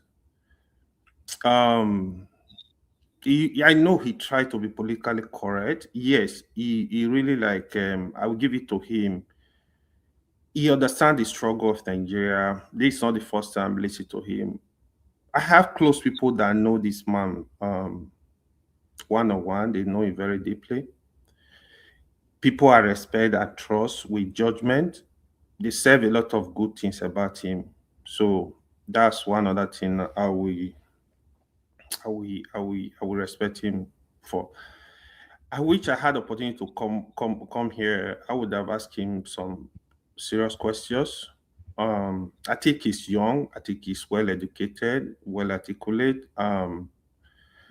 I think we can have this kind of people with a like mind, and let's see if this country can, if we can even have any positive movement. So I would really expect, if I the one thing I would have actually talked to him about, are you talking to the like minds across the country? I don't think it's yeah, the Nigeria politics is very difficult. You need a lot of resources. Most time these young politicians, not even young, to be honest, a lot of people don't have the resources to run election in Nigeria. If you watch even Peter Obi, that's one of his setbacks during 2023 election. It's capital intensive. I think Peter Obi could not even, Labour Party, they could not even fill up close to 40,000 polling unit with polling agent. These are some of the issue in Nigeria election, but you will think it's easy. It involves a lot of money. The campaign itself involves a lot of money. People will argue, oh, Peter Obi is a billionaire. Peter Obi does not have money to run national election. He needs the support of the people. He needs the support of the wealthy people. You can't expect him to, let's assume he's even worth 10 billion naira. You want him to just take all his money and go and run an election? No, it's not done. So the kind of people he contested with, the money they use came from the government. So this is the honest truth. They don't bring out money from their pocket. Nobody use personal money to sponsor presidential election. So it's very expensive. If you think it's, even when you hear them, oh, we don't give shishi or more, they spend money for you to organize one campaign, the security alone. It is a lot of money. So this is it's not as easy as people think. I mean, Prince Adewole, sincerely, I would have kind of advise you, why don't you start from your state, contest for governorship? But his experience, he know what he want. If you feel he can give us, it can be an alternative in Nigeria, so be it. I think he's a brilliant person we need to listen to. Unfortunately, if things don't go our way, when you see this kind of discussion, people are gonna come with sentiment. It's not from my tribe, they are gonna criticize. It's not from my religion, they are gonna criticize, because Nigeria don't know how to be objective until these people are related to them. This is one problem we have. But if we are objective, we know somebody have the capacity. I think it's not bad to support them. If you want Nigeria to be good, I think it's irrelevant if the person is from your tribe or from your religion, or is your friend, or is your brother, whatever the case may be. All we are asking for is, let's have a country where people are protected, where the economy, there's improvement in economy. We need somebody that is able to build our infrastructure. I mean, at least let common Nigeria live a decent life. At least provide the basic amenities so Nigeria can be happy and live well. Thank you. Can I ask you a question, please, KJ, before you get off? Quickly, I would like to know your feeling and your answer to where the prince left when he was warning us about living amongst Muslims and our utterances, and how everyone needs to be careful if they're living amongst Muslims. What did you think? So I think that was really misconstrued. What he was basically saying, right, is basically saying, when you live among people, you have to respect their culture. It's not only religion alone. You can't go to Yoruba land, for example, this is their culture, you want to disrespect it. You can't go to Benin, this is their culture, you want to.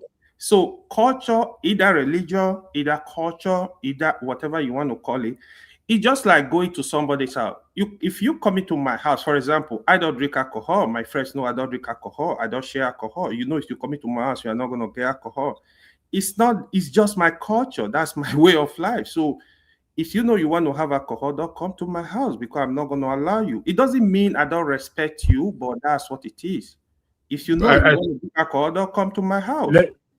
Let's be strict about what. Wait, KJ, come on. Let's be strict. Wait, KJ, calm down, please. KJ, please, You always frustrated just because people are speaking. Please don't do that. I'm just trying to ascertain from somebody who is a Muslim how deep it goes. I'm trying to ascertain something. Can't you see that, my friend? Yeah. I want to. Let me go further. AY. Calm down. Remember the word he used. The words he used. Hold KJ, on. please, I'm moderating this program. Don't tell me what to do. If I don't want to go, I don't want to tell you what to do, but you see that you just get frustrated because someone else is. Stop telling me that. I may not want to go that direction you're going. You don't have to carry me there. But I'm not asking you. I'm asking another person of the panel who should be respected. I didn't hand over the moderation to you. No, I'm not taking over the moderation. Thank you very much. I'm asking a question as a panel member. I want to make we are rounding up because I have less than 15 minutes to go, and I want to stop. Why can't I continue? This is terrible, man. I don't know what kind of person Nigerians are. We're just bullies. You're just bullying me, and you don't want me to be frustrated. You see, this is the problem This is the problem because you're the moderator. You must bully. This is the problem right there. You see the problem right there? I brought you into the program. Do you go to CNN and begin to tell the host on what you want to say and take over the program and begin to direct the questions the way you want? Come on. And then you are accusing me of bullying you. Not even me now that you're that too. Well, PKJ, for CNN, they see that give us CNN. They don't give us CNN too. I do not have the patience for that today. Let's not go there. All right. KJ, I wanted to say you don't take the person away from the topic, and I'm saying I don't want to go there. You're insisting. What do you mean? KJ, somebody prepare the program, and somebody knows how you want to run the program. Are you the one who tell me how to run it? Bring her back. Let's not go there. And I have less than 15 minutes, and I want to stop in the next 15 minutes, and that's what I want to do. Yes, Jacob, you have a question. Yes, I wanted to say, just add a little to the whole discourse. So far, I appreciate the fact that we come here every day, cracking our minds, cracking our heads, knocking our minds, knocking our heads, all in a bid to see that something good happens. In a country we all want, to call our country. But the truth of the matter is that I still want to reiterate the fact that we are still not doing enough. Why am I saying this? The reason why I'm saying we're still not doing enough is this. Even though Jaguan did mention something earlier on, like is a revolution the way to go, my mind went back to all the revolutions that have taken place all through time, including the ones that took place in Africa. I mean, the bloody revolutions. The revolutions through the barrel of the gun. We are still where we are. It hasn't improved any part of the Africa where people were killed. Generals were, generals fell. It hasn't changed anything.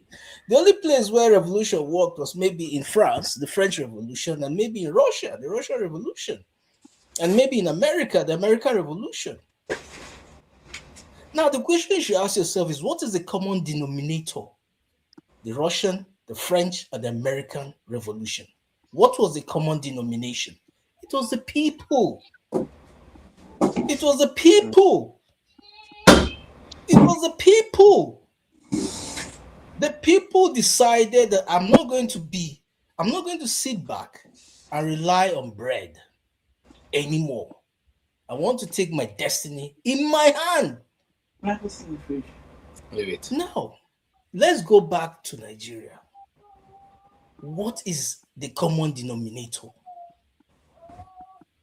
Do you realize that ethno-religious loyalty is stronger than hunger in Nigeria?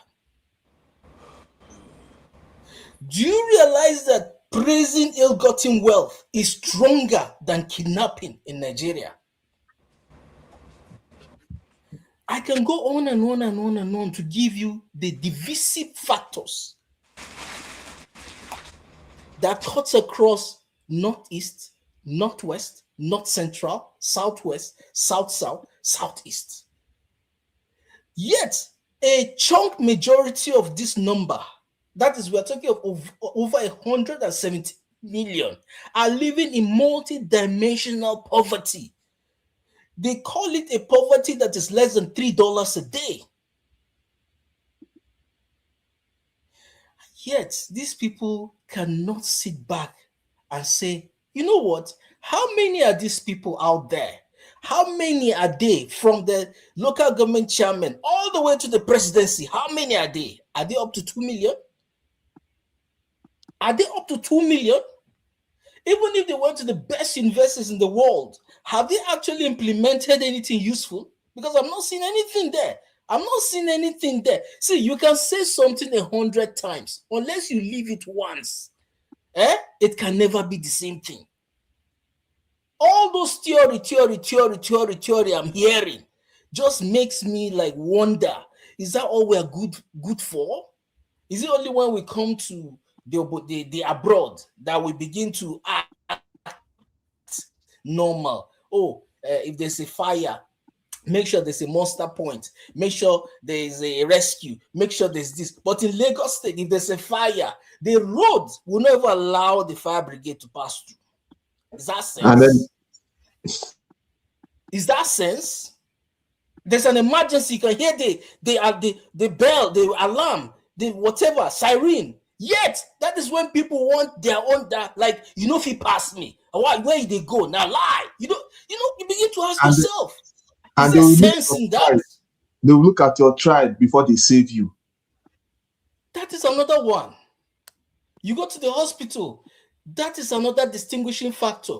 You see women, I feel sorry for pregnant women in rural areas in Nigeria. I feel very sorry for them, particularly at night when the fluid. You see, there's a woman I remember that was carried on the bike all through on one road that wasn't tarred for like 4 hours. Bumpy. This one was 9 months gone.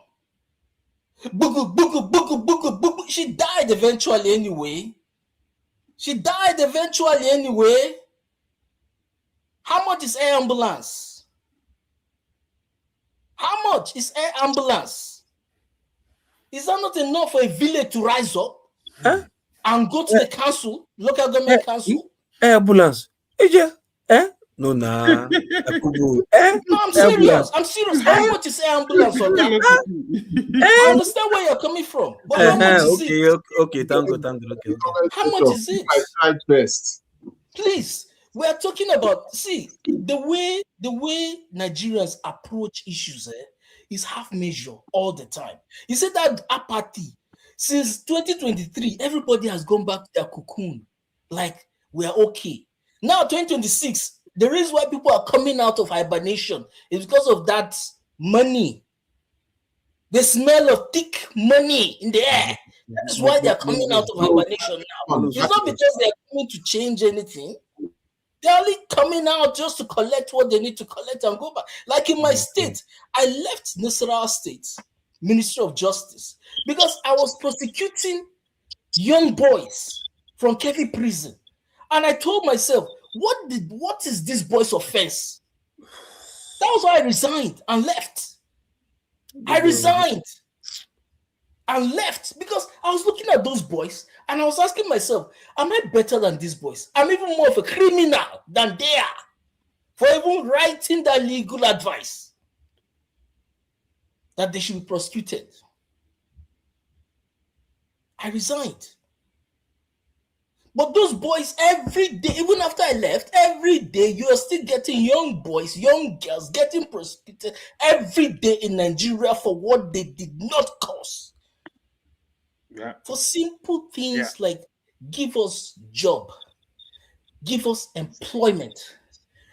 See, I was thinking about the vocational system of education the other day, and I asked myself, why are we still bent on theories? Why are we still bent on passing exams? Because to me, I feel that it's even that first, second, third that is causing that I better pass my neighbor till today. Because that's the mentality. Let me be first. Yeah. The education, even the system needs to be reformed. The education, even church, that's a better pass my neighbor. It started from church. Let me be first in my class. And then it now transmuted into the larger environment. Like, as long as my own side is sorted, I'm okay. Let the others, sort themselves out. So it becomes, let me get it first. And then the thing now became a national issue. And it's still remaining a national issue. So we have not even dealt with the main injury yet. All we're doing right now, there's a rot, a deep rot. All we have done is just pour GB. If you guys remember GB, that thing they pour on injury, that's what we've done now. We just poured GB and bandaged it. It hasn't stopped the rot from continuing. The GB is purple.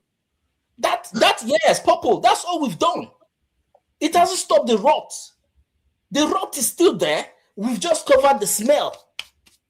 And I asked myself, why do we encourage these big people?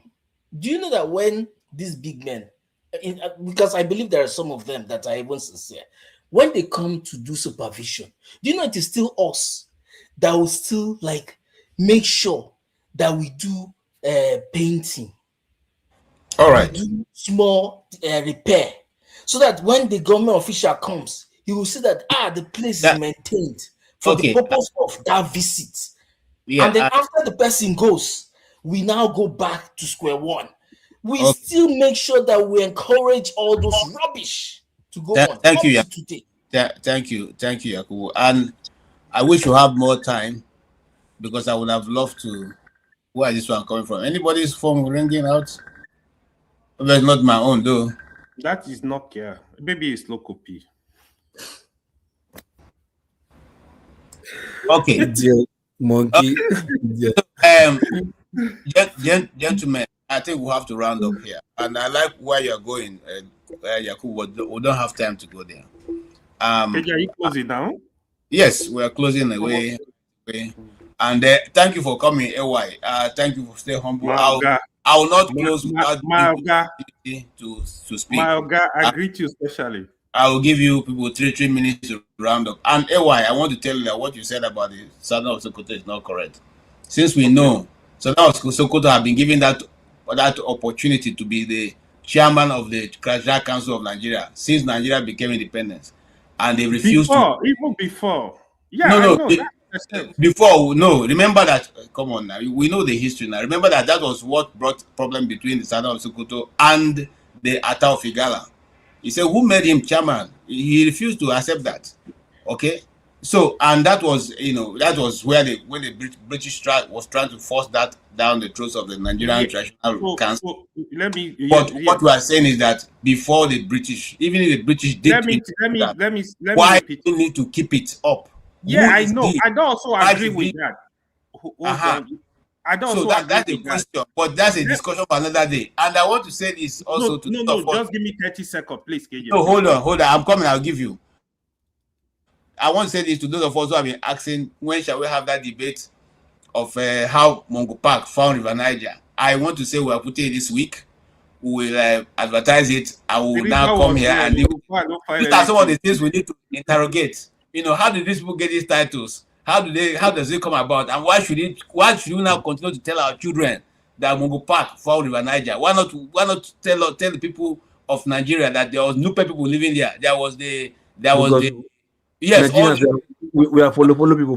We need to rewrite these histories and make it very clear. So we will talk about that. Rudolph has said graciously he wants to be among those who are going to state that it is supposed to be so because he was the one who documented it. There are a variety of other people who want to be on the other side. So we'll have that discussion. And probably we'll also now marshal this discussion about traditional rulers and who made the Southern of Sokoto to be now the chairman forever, ever, ever of traditional rulers in Nigeria. That shouldn't be. It's a game plan. It's a game If plan. for anything, it should be rotational. Not that one man will occupy that position No, and every other person. see, my anger is this year, yeah. If you people, okay, before that name, Sultan, yeah, everybody know the major tribe, original tribe, indigenous tribe in that place. That name did not come from that tribe. Sultan did not come from that tribe. So if I thought they have a head there, what is the traditional name of that head of that region? Why Sultan? Now you are going far. You are going far. But Masca is not here. Masca will give us that. We will send a Sultan? special invitation on this. At least there should be maybe a Hausa name for a king in that place, and that should be what it should be. If it's rotational or hereditary, but it should be. But why Sultan? And why does it have to be ascribed to Islam? Why? Okay, we're not discussing that now. Just hold your fire, Mr. That's right, voting. AY, please, your final comment. You have 2 minutes. 2 minutes. Your final comments. I thought you said 3 minutes. No, reduce to 2 minutes. We have entered the 3 hours is already complete. So we need to move. KJ ate all the other minutes by talking now.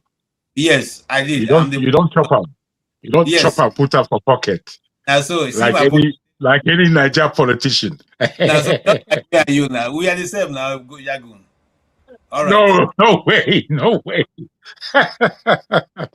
Okay. No way. Yeah. So what I was explaining based on what is on ground, right?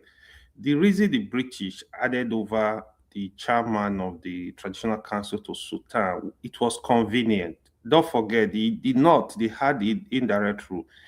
The when you hear the Sultan of Sokoto, that empire is big too. It's the biggest in Nigeria as it stands today, down to Kano, to I think it's about 7 emirate councils.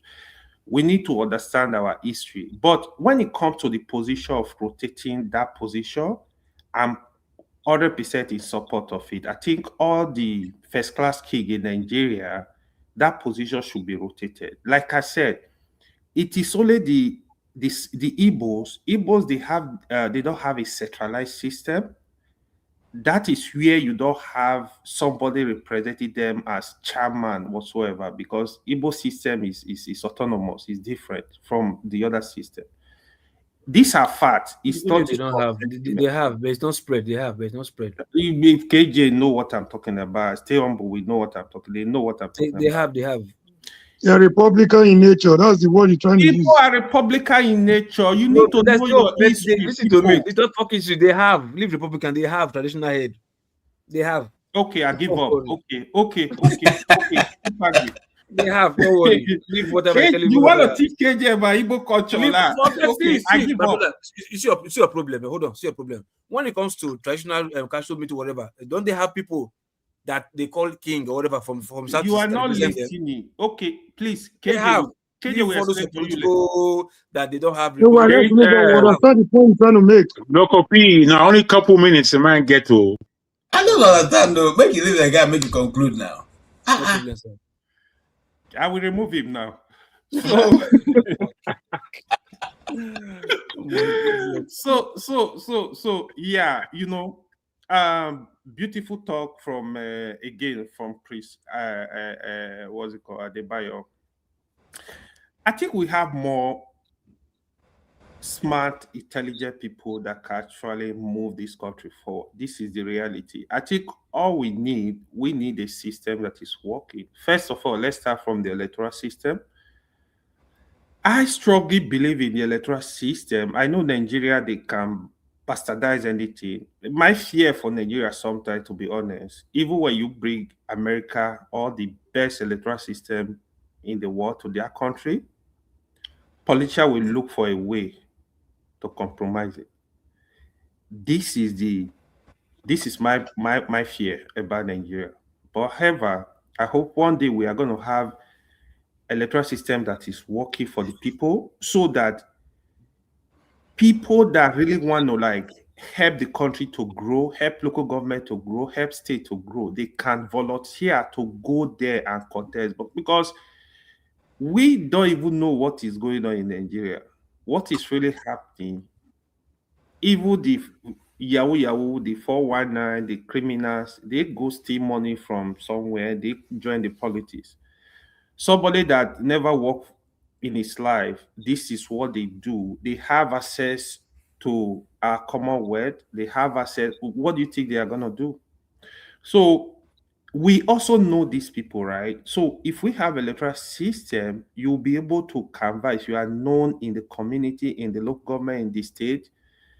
You can go there to really talk to the people, share your idea, what you want to do, how you want to achieve this result. Probably we have quite a number of educated people in Nigeria now, experienced people. When you speak the language they understand, probably they will vote you in so that you will do the right thing by the people. Because the fear is what we currently are. If they keep rigging themselves into power, don't expect anything from them. The reason why some senator will vote, the reason why some governor don't care about you is because they feel they can use money to buy your vote. They can use military to take your vote. They can use anything to take your vote. That's why they don't care. It's more like go to hell, your vote don't count. This is the system. I think that should be the starting point. So if we achieve that, I strongly believe we are going to achieve a lot. Hopefully we get to that point. Thank you, KJ. Thank you so much. All right, stay humble. Okay, yeah, thank you. Yeah. So very quickly, I'll be very, very fast. I still disagree with my brother, Mr. Yakubu. He did mention that after 2023 that Nigerians went to sleep. That's absolute falsehood in capital letters, because if you have been following, the problem is that sometimes when some of our brethren from the far north and middle belt, sometimes when they talk, you just begin to wonder, do they live in the same Nigeria? Do they actually follow what's going on? It's like they just emerged from, let's say, South America, and they are talking, and you'd be like, where are you getting all this information from? Because we know that after 2023, we saw how animated, the young people were, even middle-aged people, and they even wanted to go to the streets.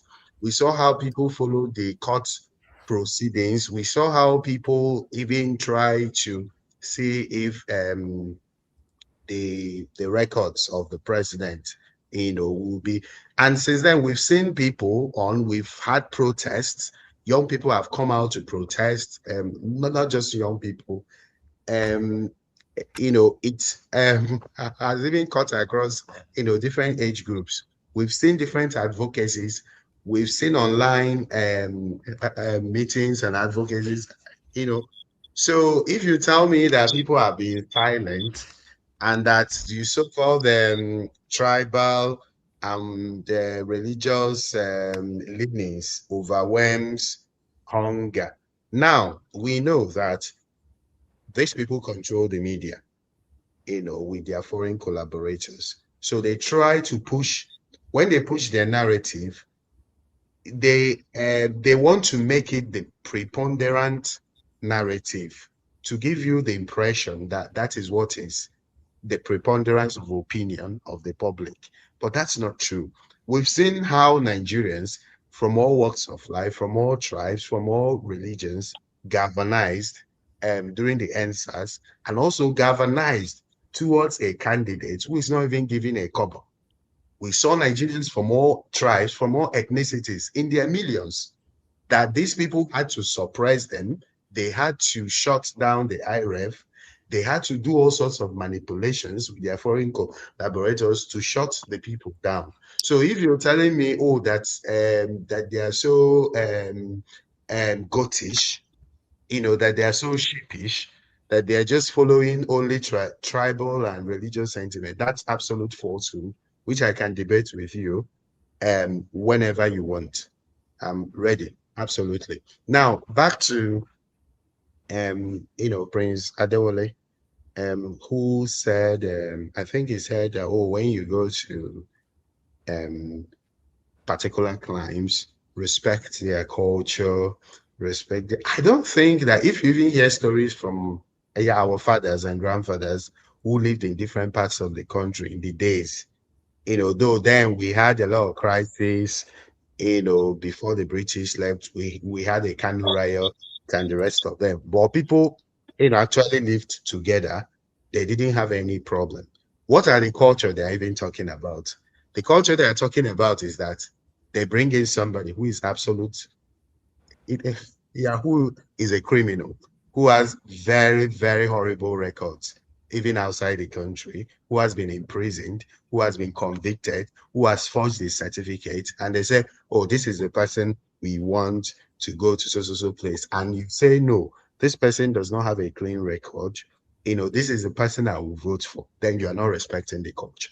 That is what they're trying to sell to us here on this platform. And I will not stay here and allow that sentiment to fly, because there are people that are listening to us that need to be educated properly on what's happening. So people actually don't have any issue with cultures. When you move across Nigeria, you see people from different tribes living. People don't have any issue with culture. The culture they want people to respect is the criminal culture of the politicians. And that is what I want to, debunk. And regarding the constitution, we should not have a country where there are different laws.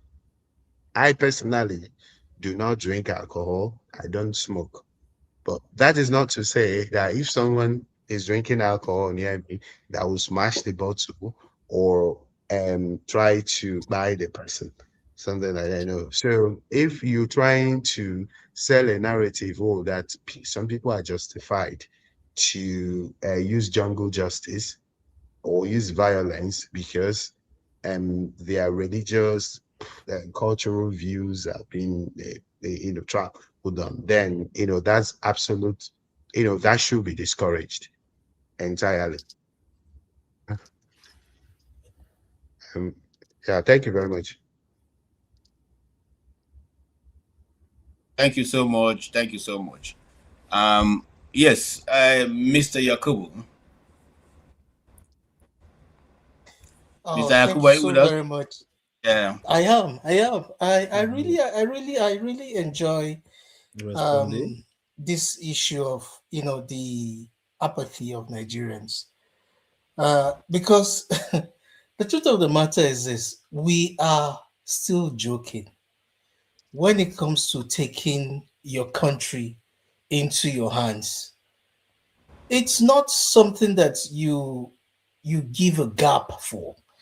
You see, let me give examples. Now, the National Assembly knows very well that when they make laws and people are not there as pressure groups, people are not sat in the gallery as lobby groups, they know that they can get away with anything they want. Do you realize that if we go as members of a civic group to the gates of the National Assembly today, for us to be given audience, to sit down in the gallery and see into their proceedings and lobby groups, do you know they will stop us at the gate because of insecurity? Now, that in itself shouldn't happen in the first place. That in itself is denying us our right to participation in democratic processes. But what do you see happens?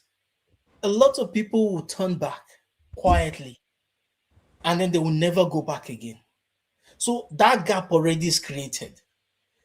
You now allow the National Assembly to have a field day and do whatsoever they want to do. And that's exactly what we are suffering today. Because so many laws have been passed that affects each and every one of us that we did not have any input whatsoever in the passage of those laws. None whatsoever. None. And those laws, they've become, as far as Nigeria is concerned, they've become what is guiding our lives every day. We can fall foul of it. And there's ignorance of the law is never an excuse.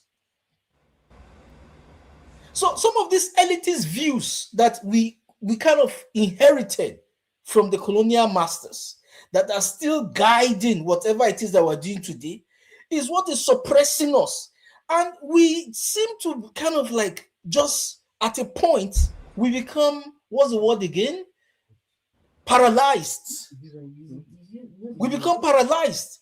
And then just because there was a little killing, it becomes something to be afraid of. It's something that I'm not saying we should go and fight, but I'm just simply saying there's what we refer to as civil disobedience. Civil disobedience is part of our duties, responsibilities as citizens. Even if we don't know anything, we should know that we are partakers. As long as it is a voting process, then we are the employers. If they make decisions that we don't want, and they did not allow us to participate in the input, we can decide not to obey that law, all of us. But not when one section of the country is trying to, and another section of the country is saying no. You see young people come out to protest, and then you will still see young people come out to oppose that protest. And you begin to ask yourself, what's going on here? Am I confused? Are these people not age mates? Why are they looking at things from two different views? Is it enough to cause this kind of confusion?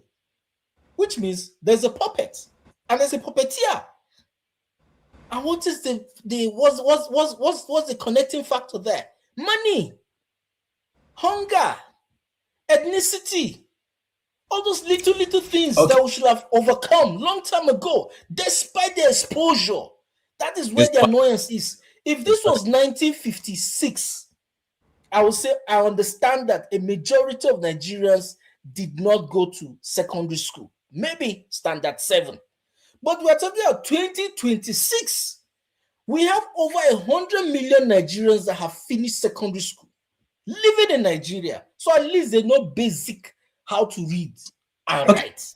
I need to you need to round up. I agree with what you're saying, but it's a long, drawn out discourse. I think what is going on is deliberately done so that the rich will continue to be richer and the poor continue to be poorer. It doesn't matter to them. There's a discussion we're going to hold later. If you notice the Esteem file coming up, there's a session of it that talked about the bodies of women, of Nigerian women. The federal government have not even said anything up to this moment what they intended to do with the bodies and the black women and all that, especially from Nigeria. But you see, we are dealing with a government that is docile in the place of the Bible puts it for those of us who are Christian. The Bible says, "Woe unto he who is at ease in Zion." In other words, where you are supposed to be taking action, doing certain things, you go there and you are sleeping.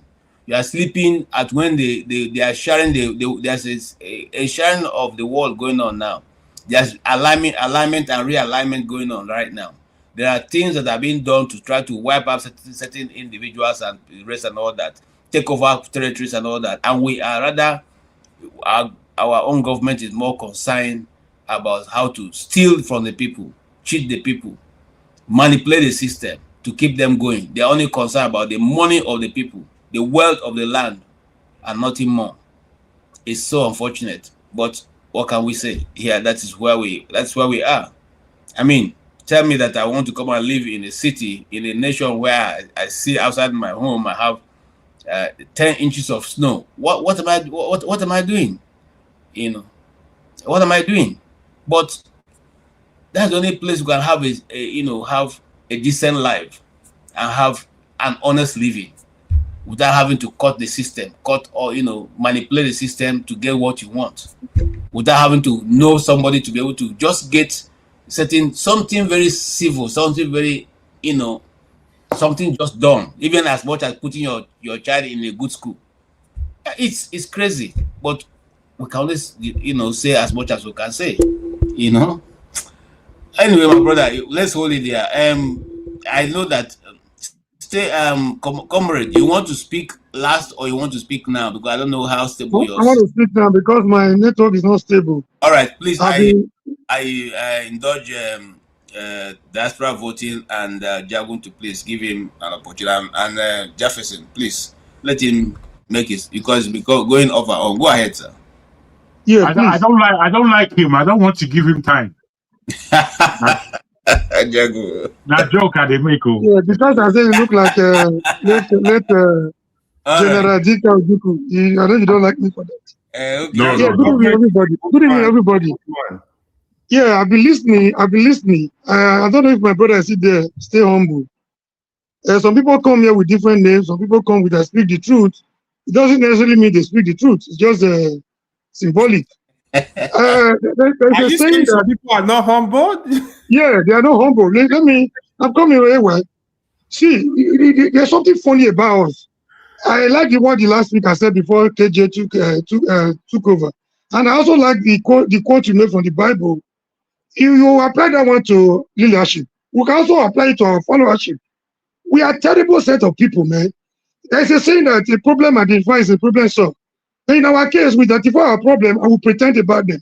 So we hope to get better. We are pretenders. We are hypocrites. We are liars. We pretend a lot. We are tribal by God. We are religious by God.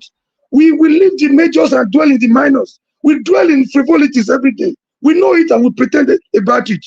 I have somebody on this show right now. Either it's on the show, on the panel, or probably watching somewhere. When Wike was misbehaving in Port Harcourt, when he was killing his people for his selfish interest, political interest, he was happy. Even the way I was against it, they saw me as somebody that hated Wike. One day I pointed out, look at, a good leader will not do this, a good leader will not do that.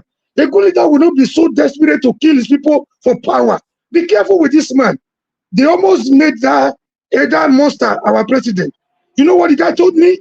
He said, please, I love him. He's my best friend on this planet. He said, so long as he's doing something that favors them. Then he thought Wike was going to support their principal. The moment Wike turned around, he began to see the bad things Wike was doing. But he told me, so long as he was doing those nasty things, with the intention that he was going to favor their principal, he didn't see anything wrong with it. What kind of people are we? The kind of leadership we have is not different from the kind of people we are. Apple does not fall too far from the tree. So let us not pretend until we all know our problems. Until we've shied away from this pretense, this tribalism, these frivolities, we go nowhere as a people. We pretend a lot. No matter how we come here to pretend as if, we want to analyze the issues, the problems. Oh, everybody sound like a professor. It's very easy for us to analyze. We come here to talk of how much the imperialists, the colonialists, laid a bad foundation for us. It's easier for us to say.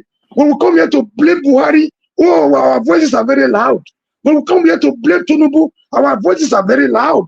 But when we come here to talk about the mistake, the division, the fight, unnecessary fight, we fight against ourselves on a daily basis, unnecessary dichotomy, unnecessary bitterness, on this acrimony among us as a people.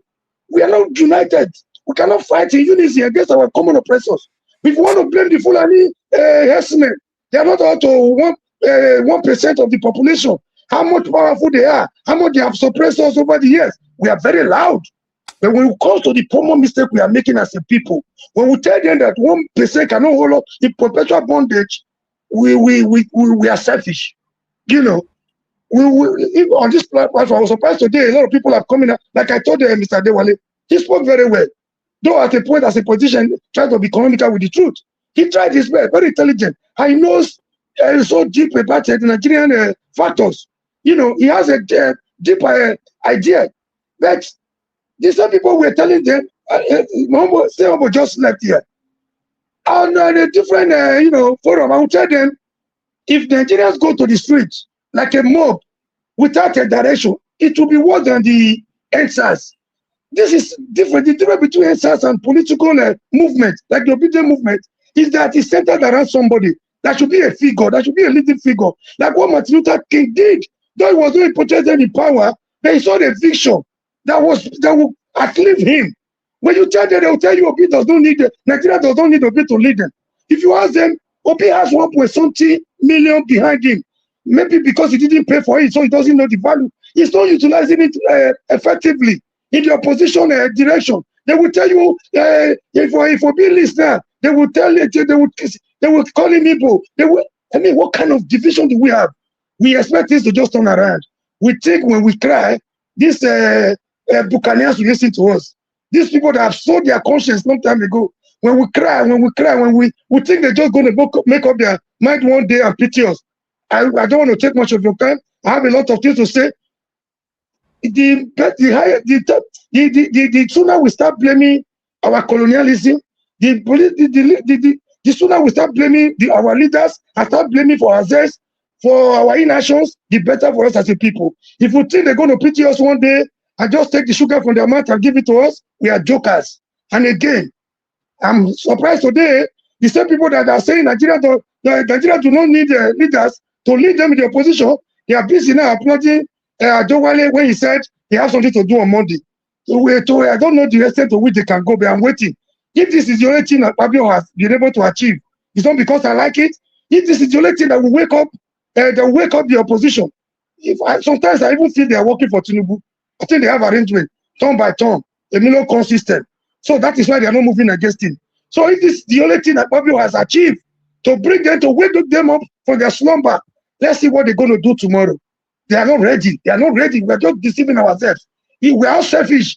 So people will come here and say, either my candidate or no other candidate. What are you talking? Is it a democracy or you're in a court? Or you're in a court? Are you in a secret court? You threatening people? They either this, not this. If not this, not this. Heaven will fall if it's not. How do we achieve a common goal like that? We don't even know what we want as a people. So that we begin to talk of how we hope to get there. What kind of people are we?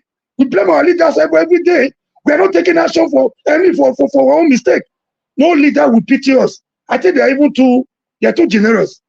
There is no leader that will not use us to shine the way we are. We are gullible people. We are subservient.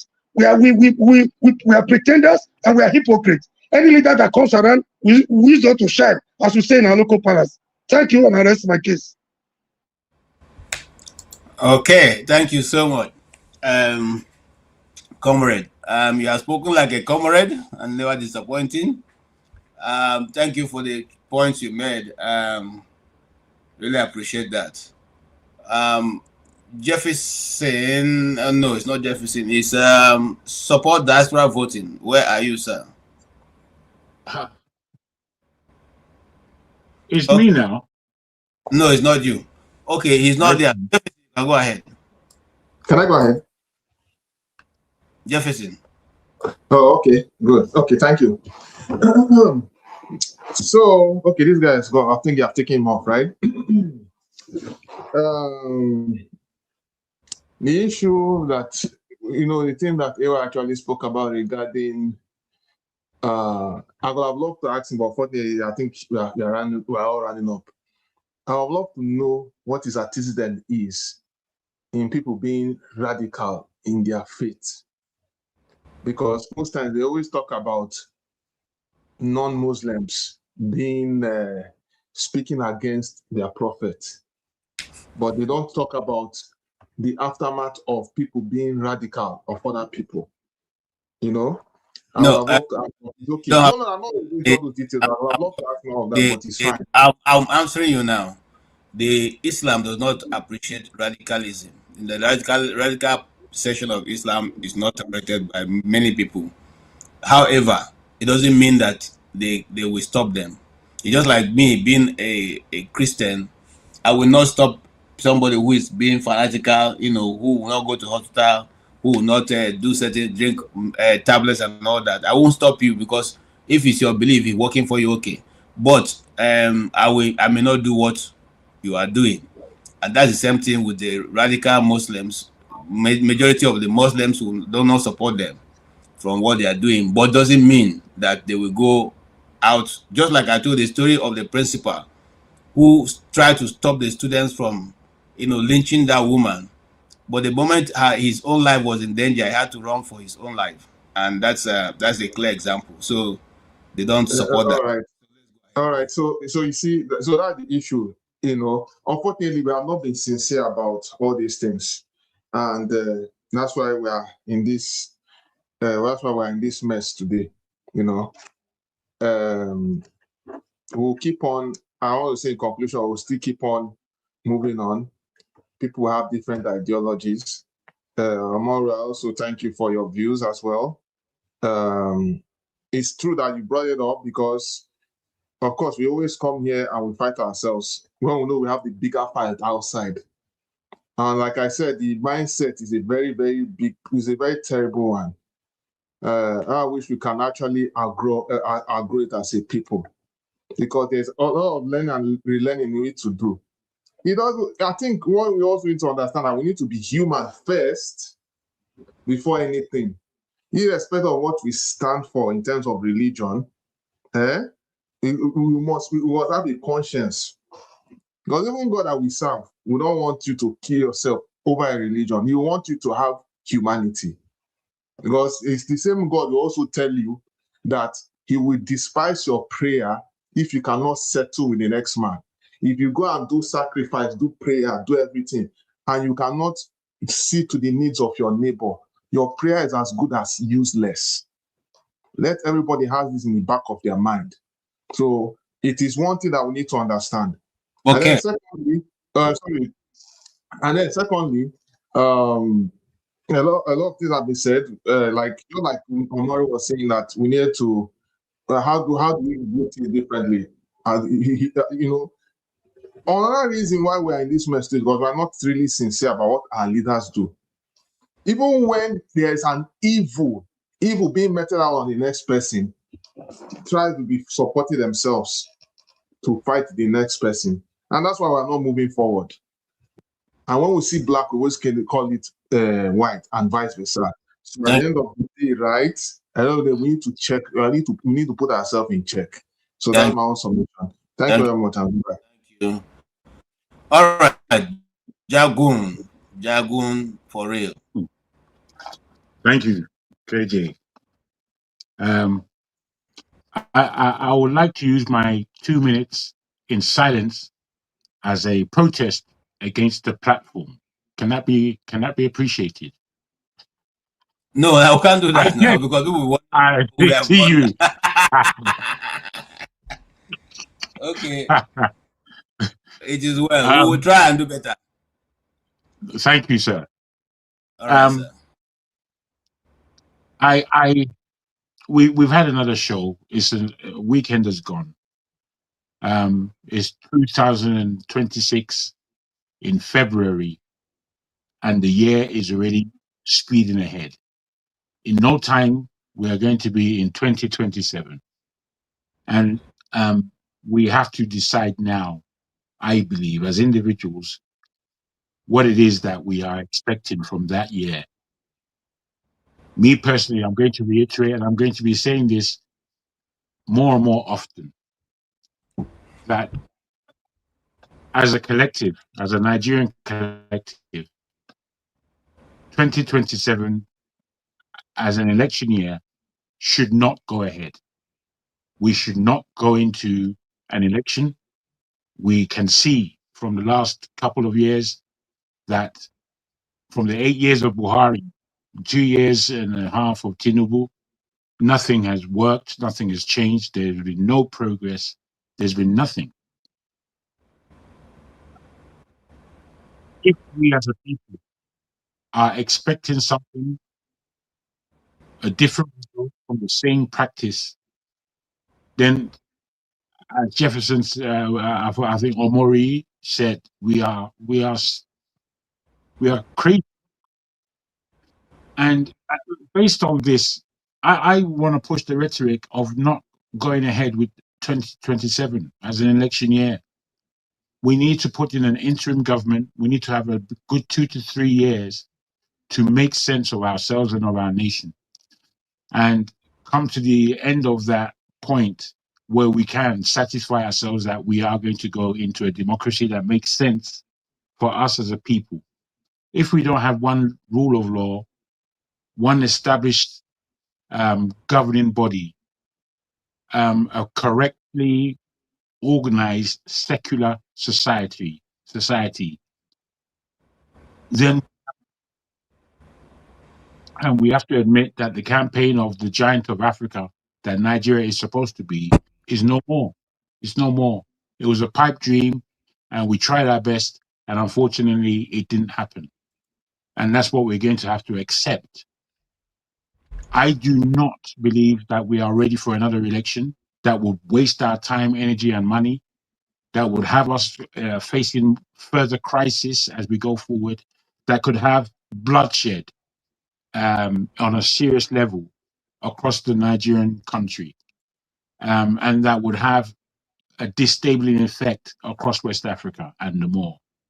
We have to understand that the world wants Africa. We seem to want it less than the rest of the world want it, to be frank. And we are to be ashamed of ourselves. Those who want to take their responsibility away, like our person who reckons he's humble, who wants to satisfy himself that he has no guilt, nothing to blame, no responsibility. Fair enough. There are many Nigerians like that.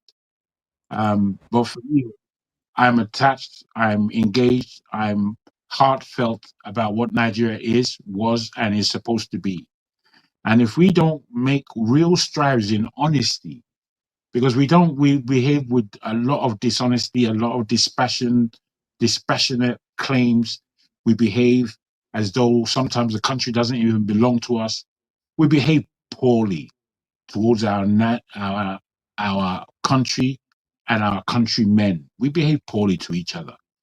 And if we want to make a change in these aspects, we have to vote that we're not going to have a waste of time election in 2027, and we have to put this out into the atmosphere and let Nigerians know that we're going to get ready for something else, because we as a people are going to take the country back.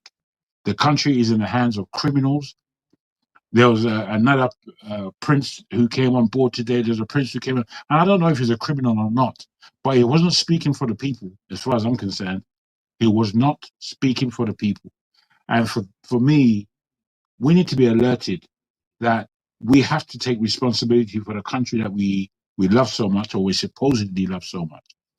If we don't, then whatever we get, it's our fault. And I end it there. Thank you so much. And we have saved the last for the best, or the best for the last. Here comes support diaspora voting. Now vote us out, Mr. Diaspora voting. Vote us out, please. Okay, thank you, everyone. Continuing from taking from a line where Jagun highlighted, like the West is trying to own us. Yeah, I would say probably it's even kind with the words. I would say the blunt, like they're trying to not recolonize, because colonize is like probably for the better, but I think it's re-enslave us again. But this time they are coming in a medical way, scientific way,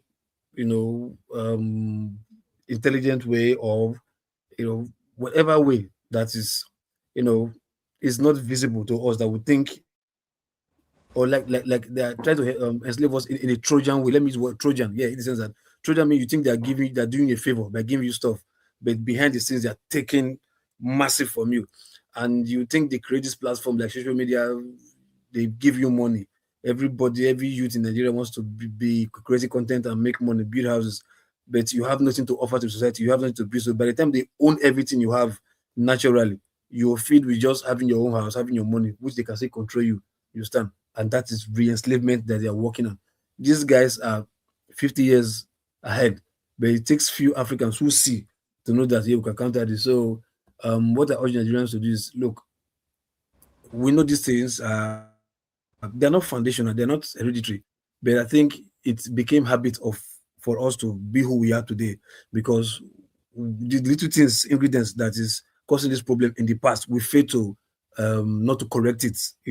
This idea of someone trying to be a better as my neighbor, we just lock up and allow them to flourish because you don't want trouble, you don't want to make enemy.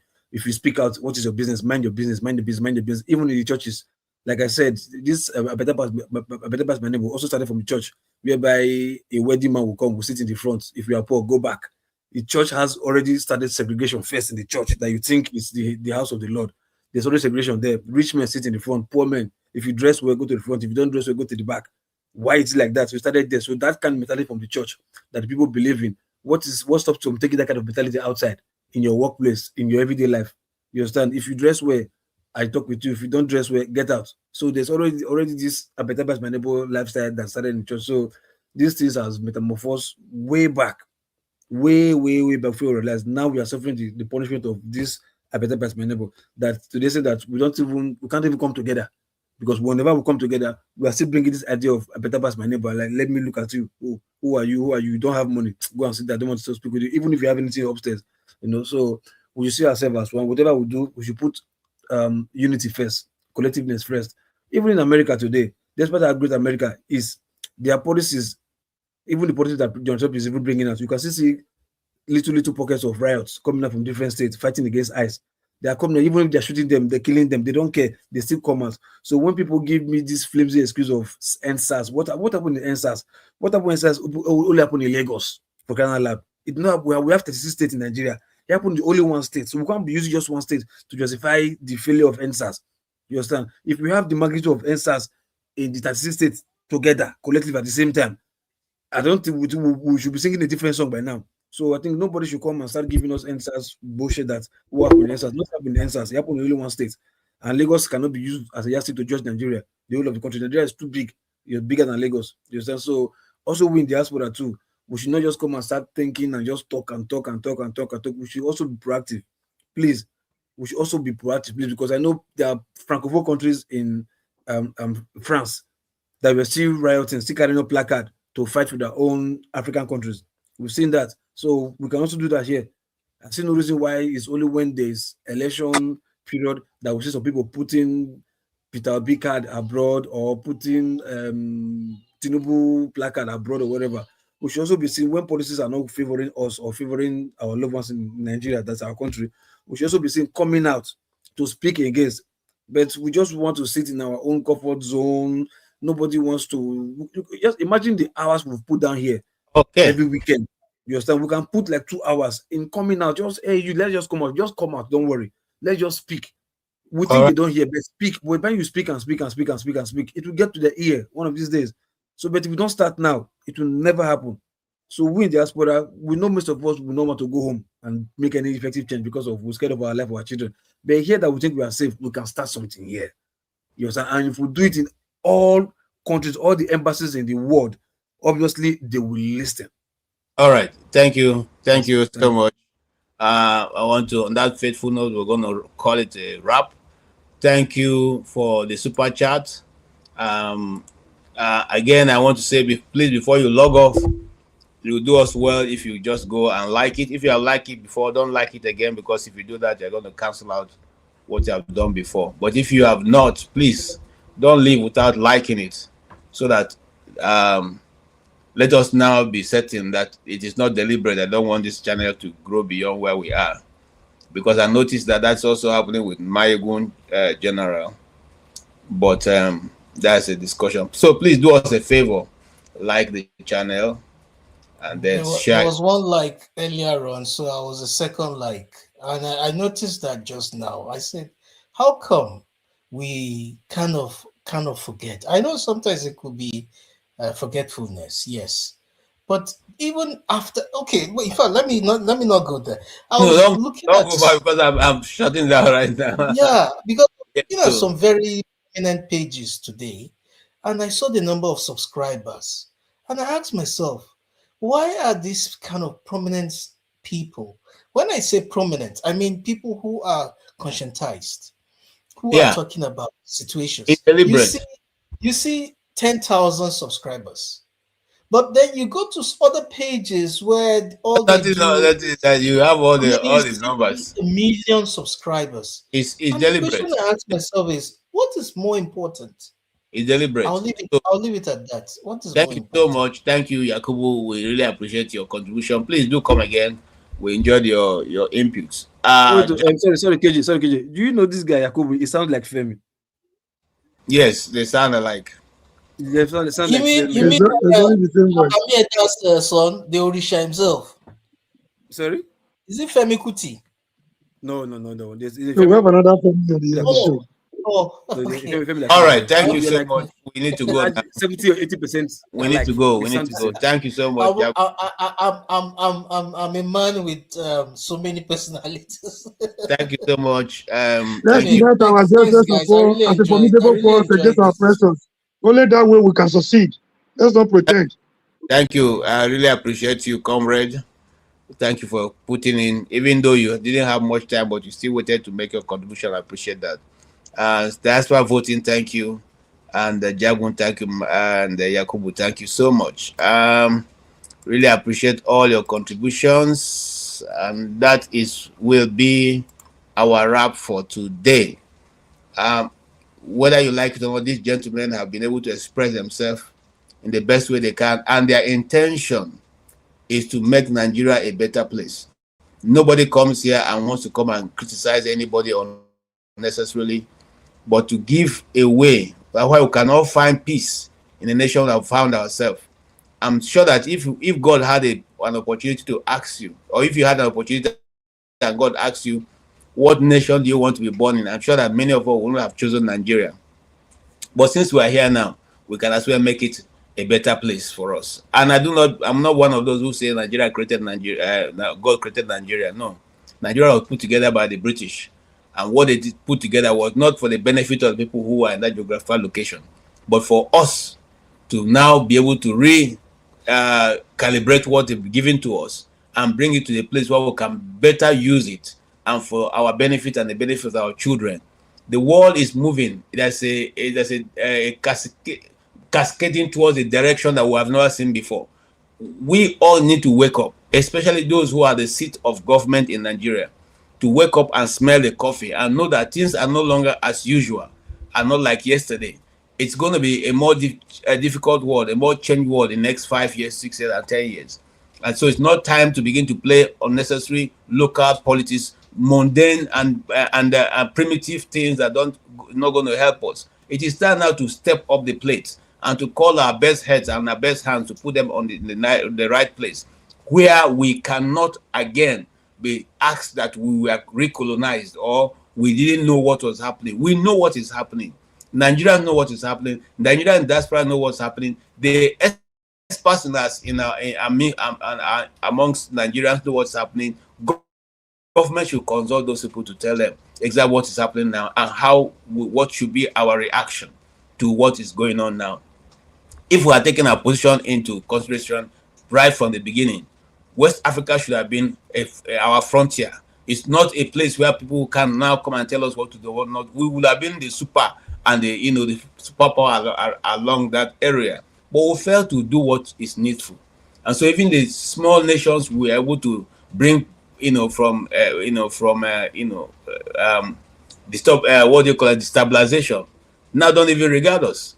The ones who even use our money, South Africa, to be able to bring back from colonialism, from apartheid, don't regard us. So what then do you think about Europe and America? That is where we are, gentlemen and ladies. We must wake up and smell the coffee and know that this is the time for all of us to call the best hands, the best heads from wherever geographical location they are in Nigeria and tell them, what do you see? It is time for all of us to look at the binoculars into the future and begin to make preparation for what is to come. On that faithful note, I want to thank you to all of you who have been on the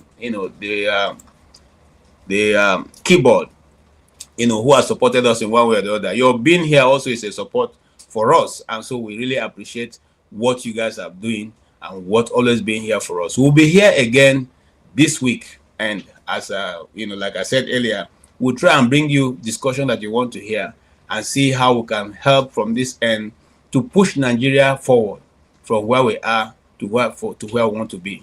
God bless you all, and have a wonderful night rest. 1,911,844,833 naira and 46. I'll take that again. 1,911,000,000 1,911,844,000,000 1 trillion. This money is too much for me.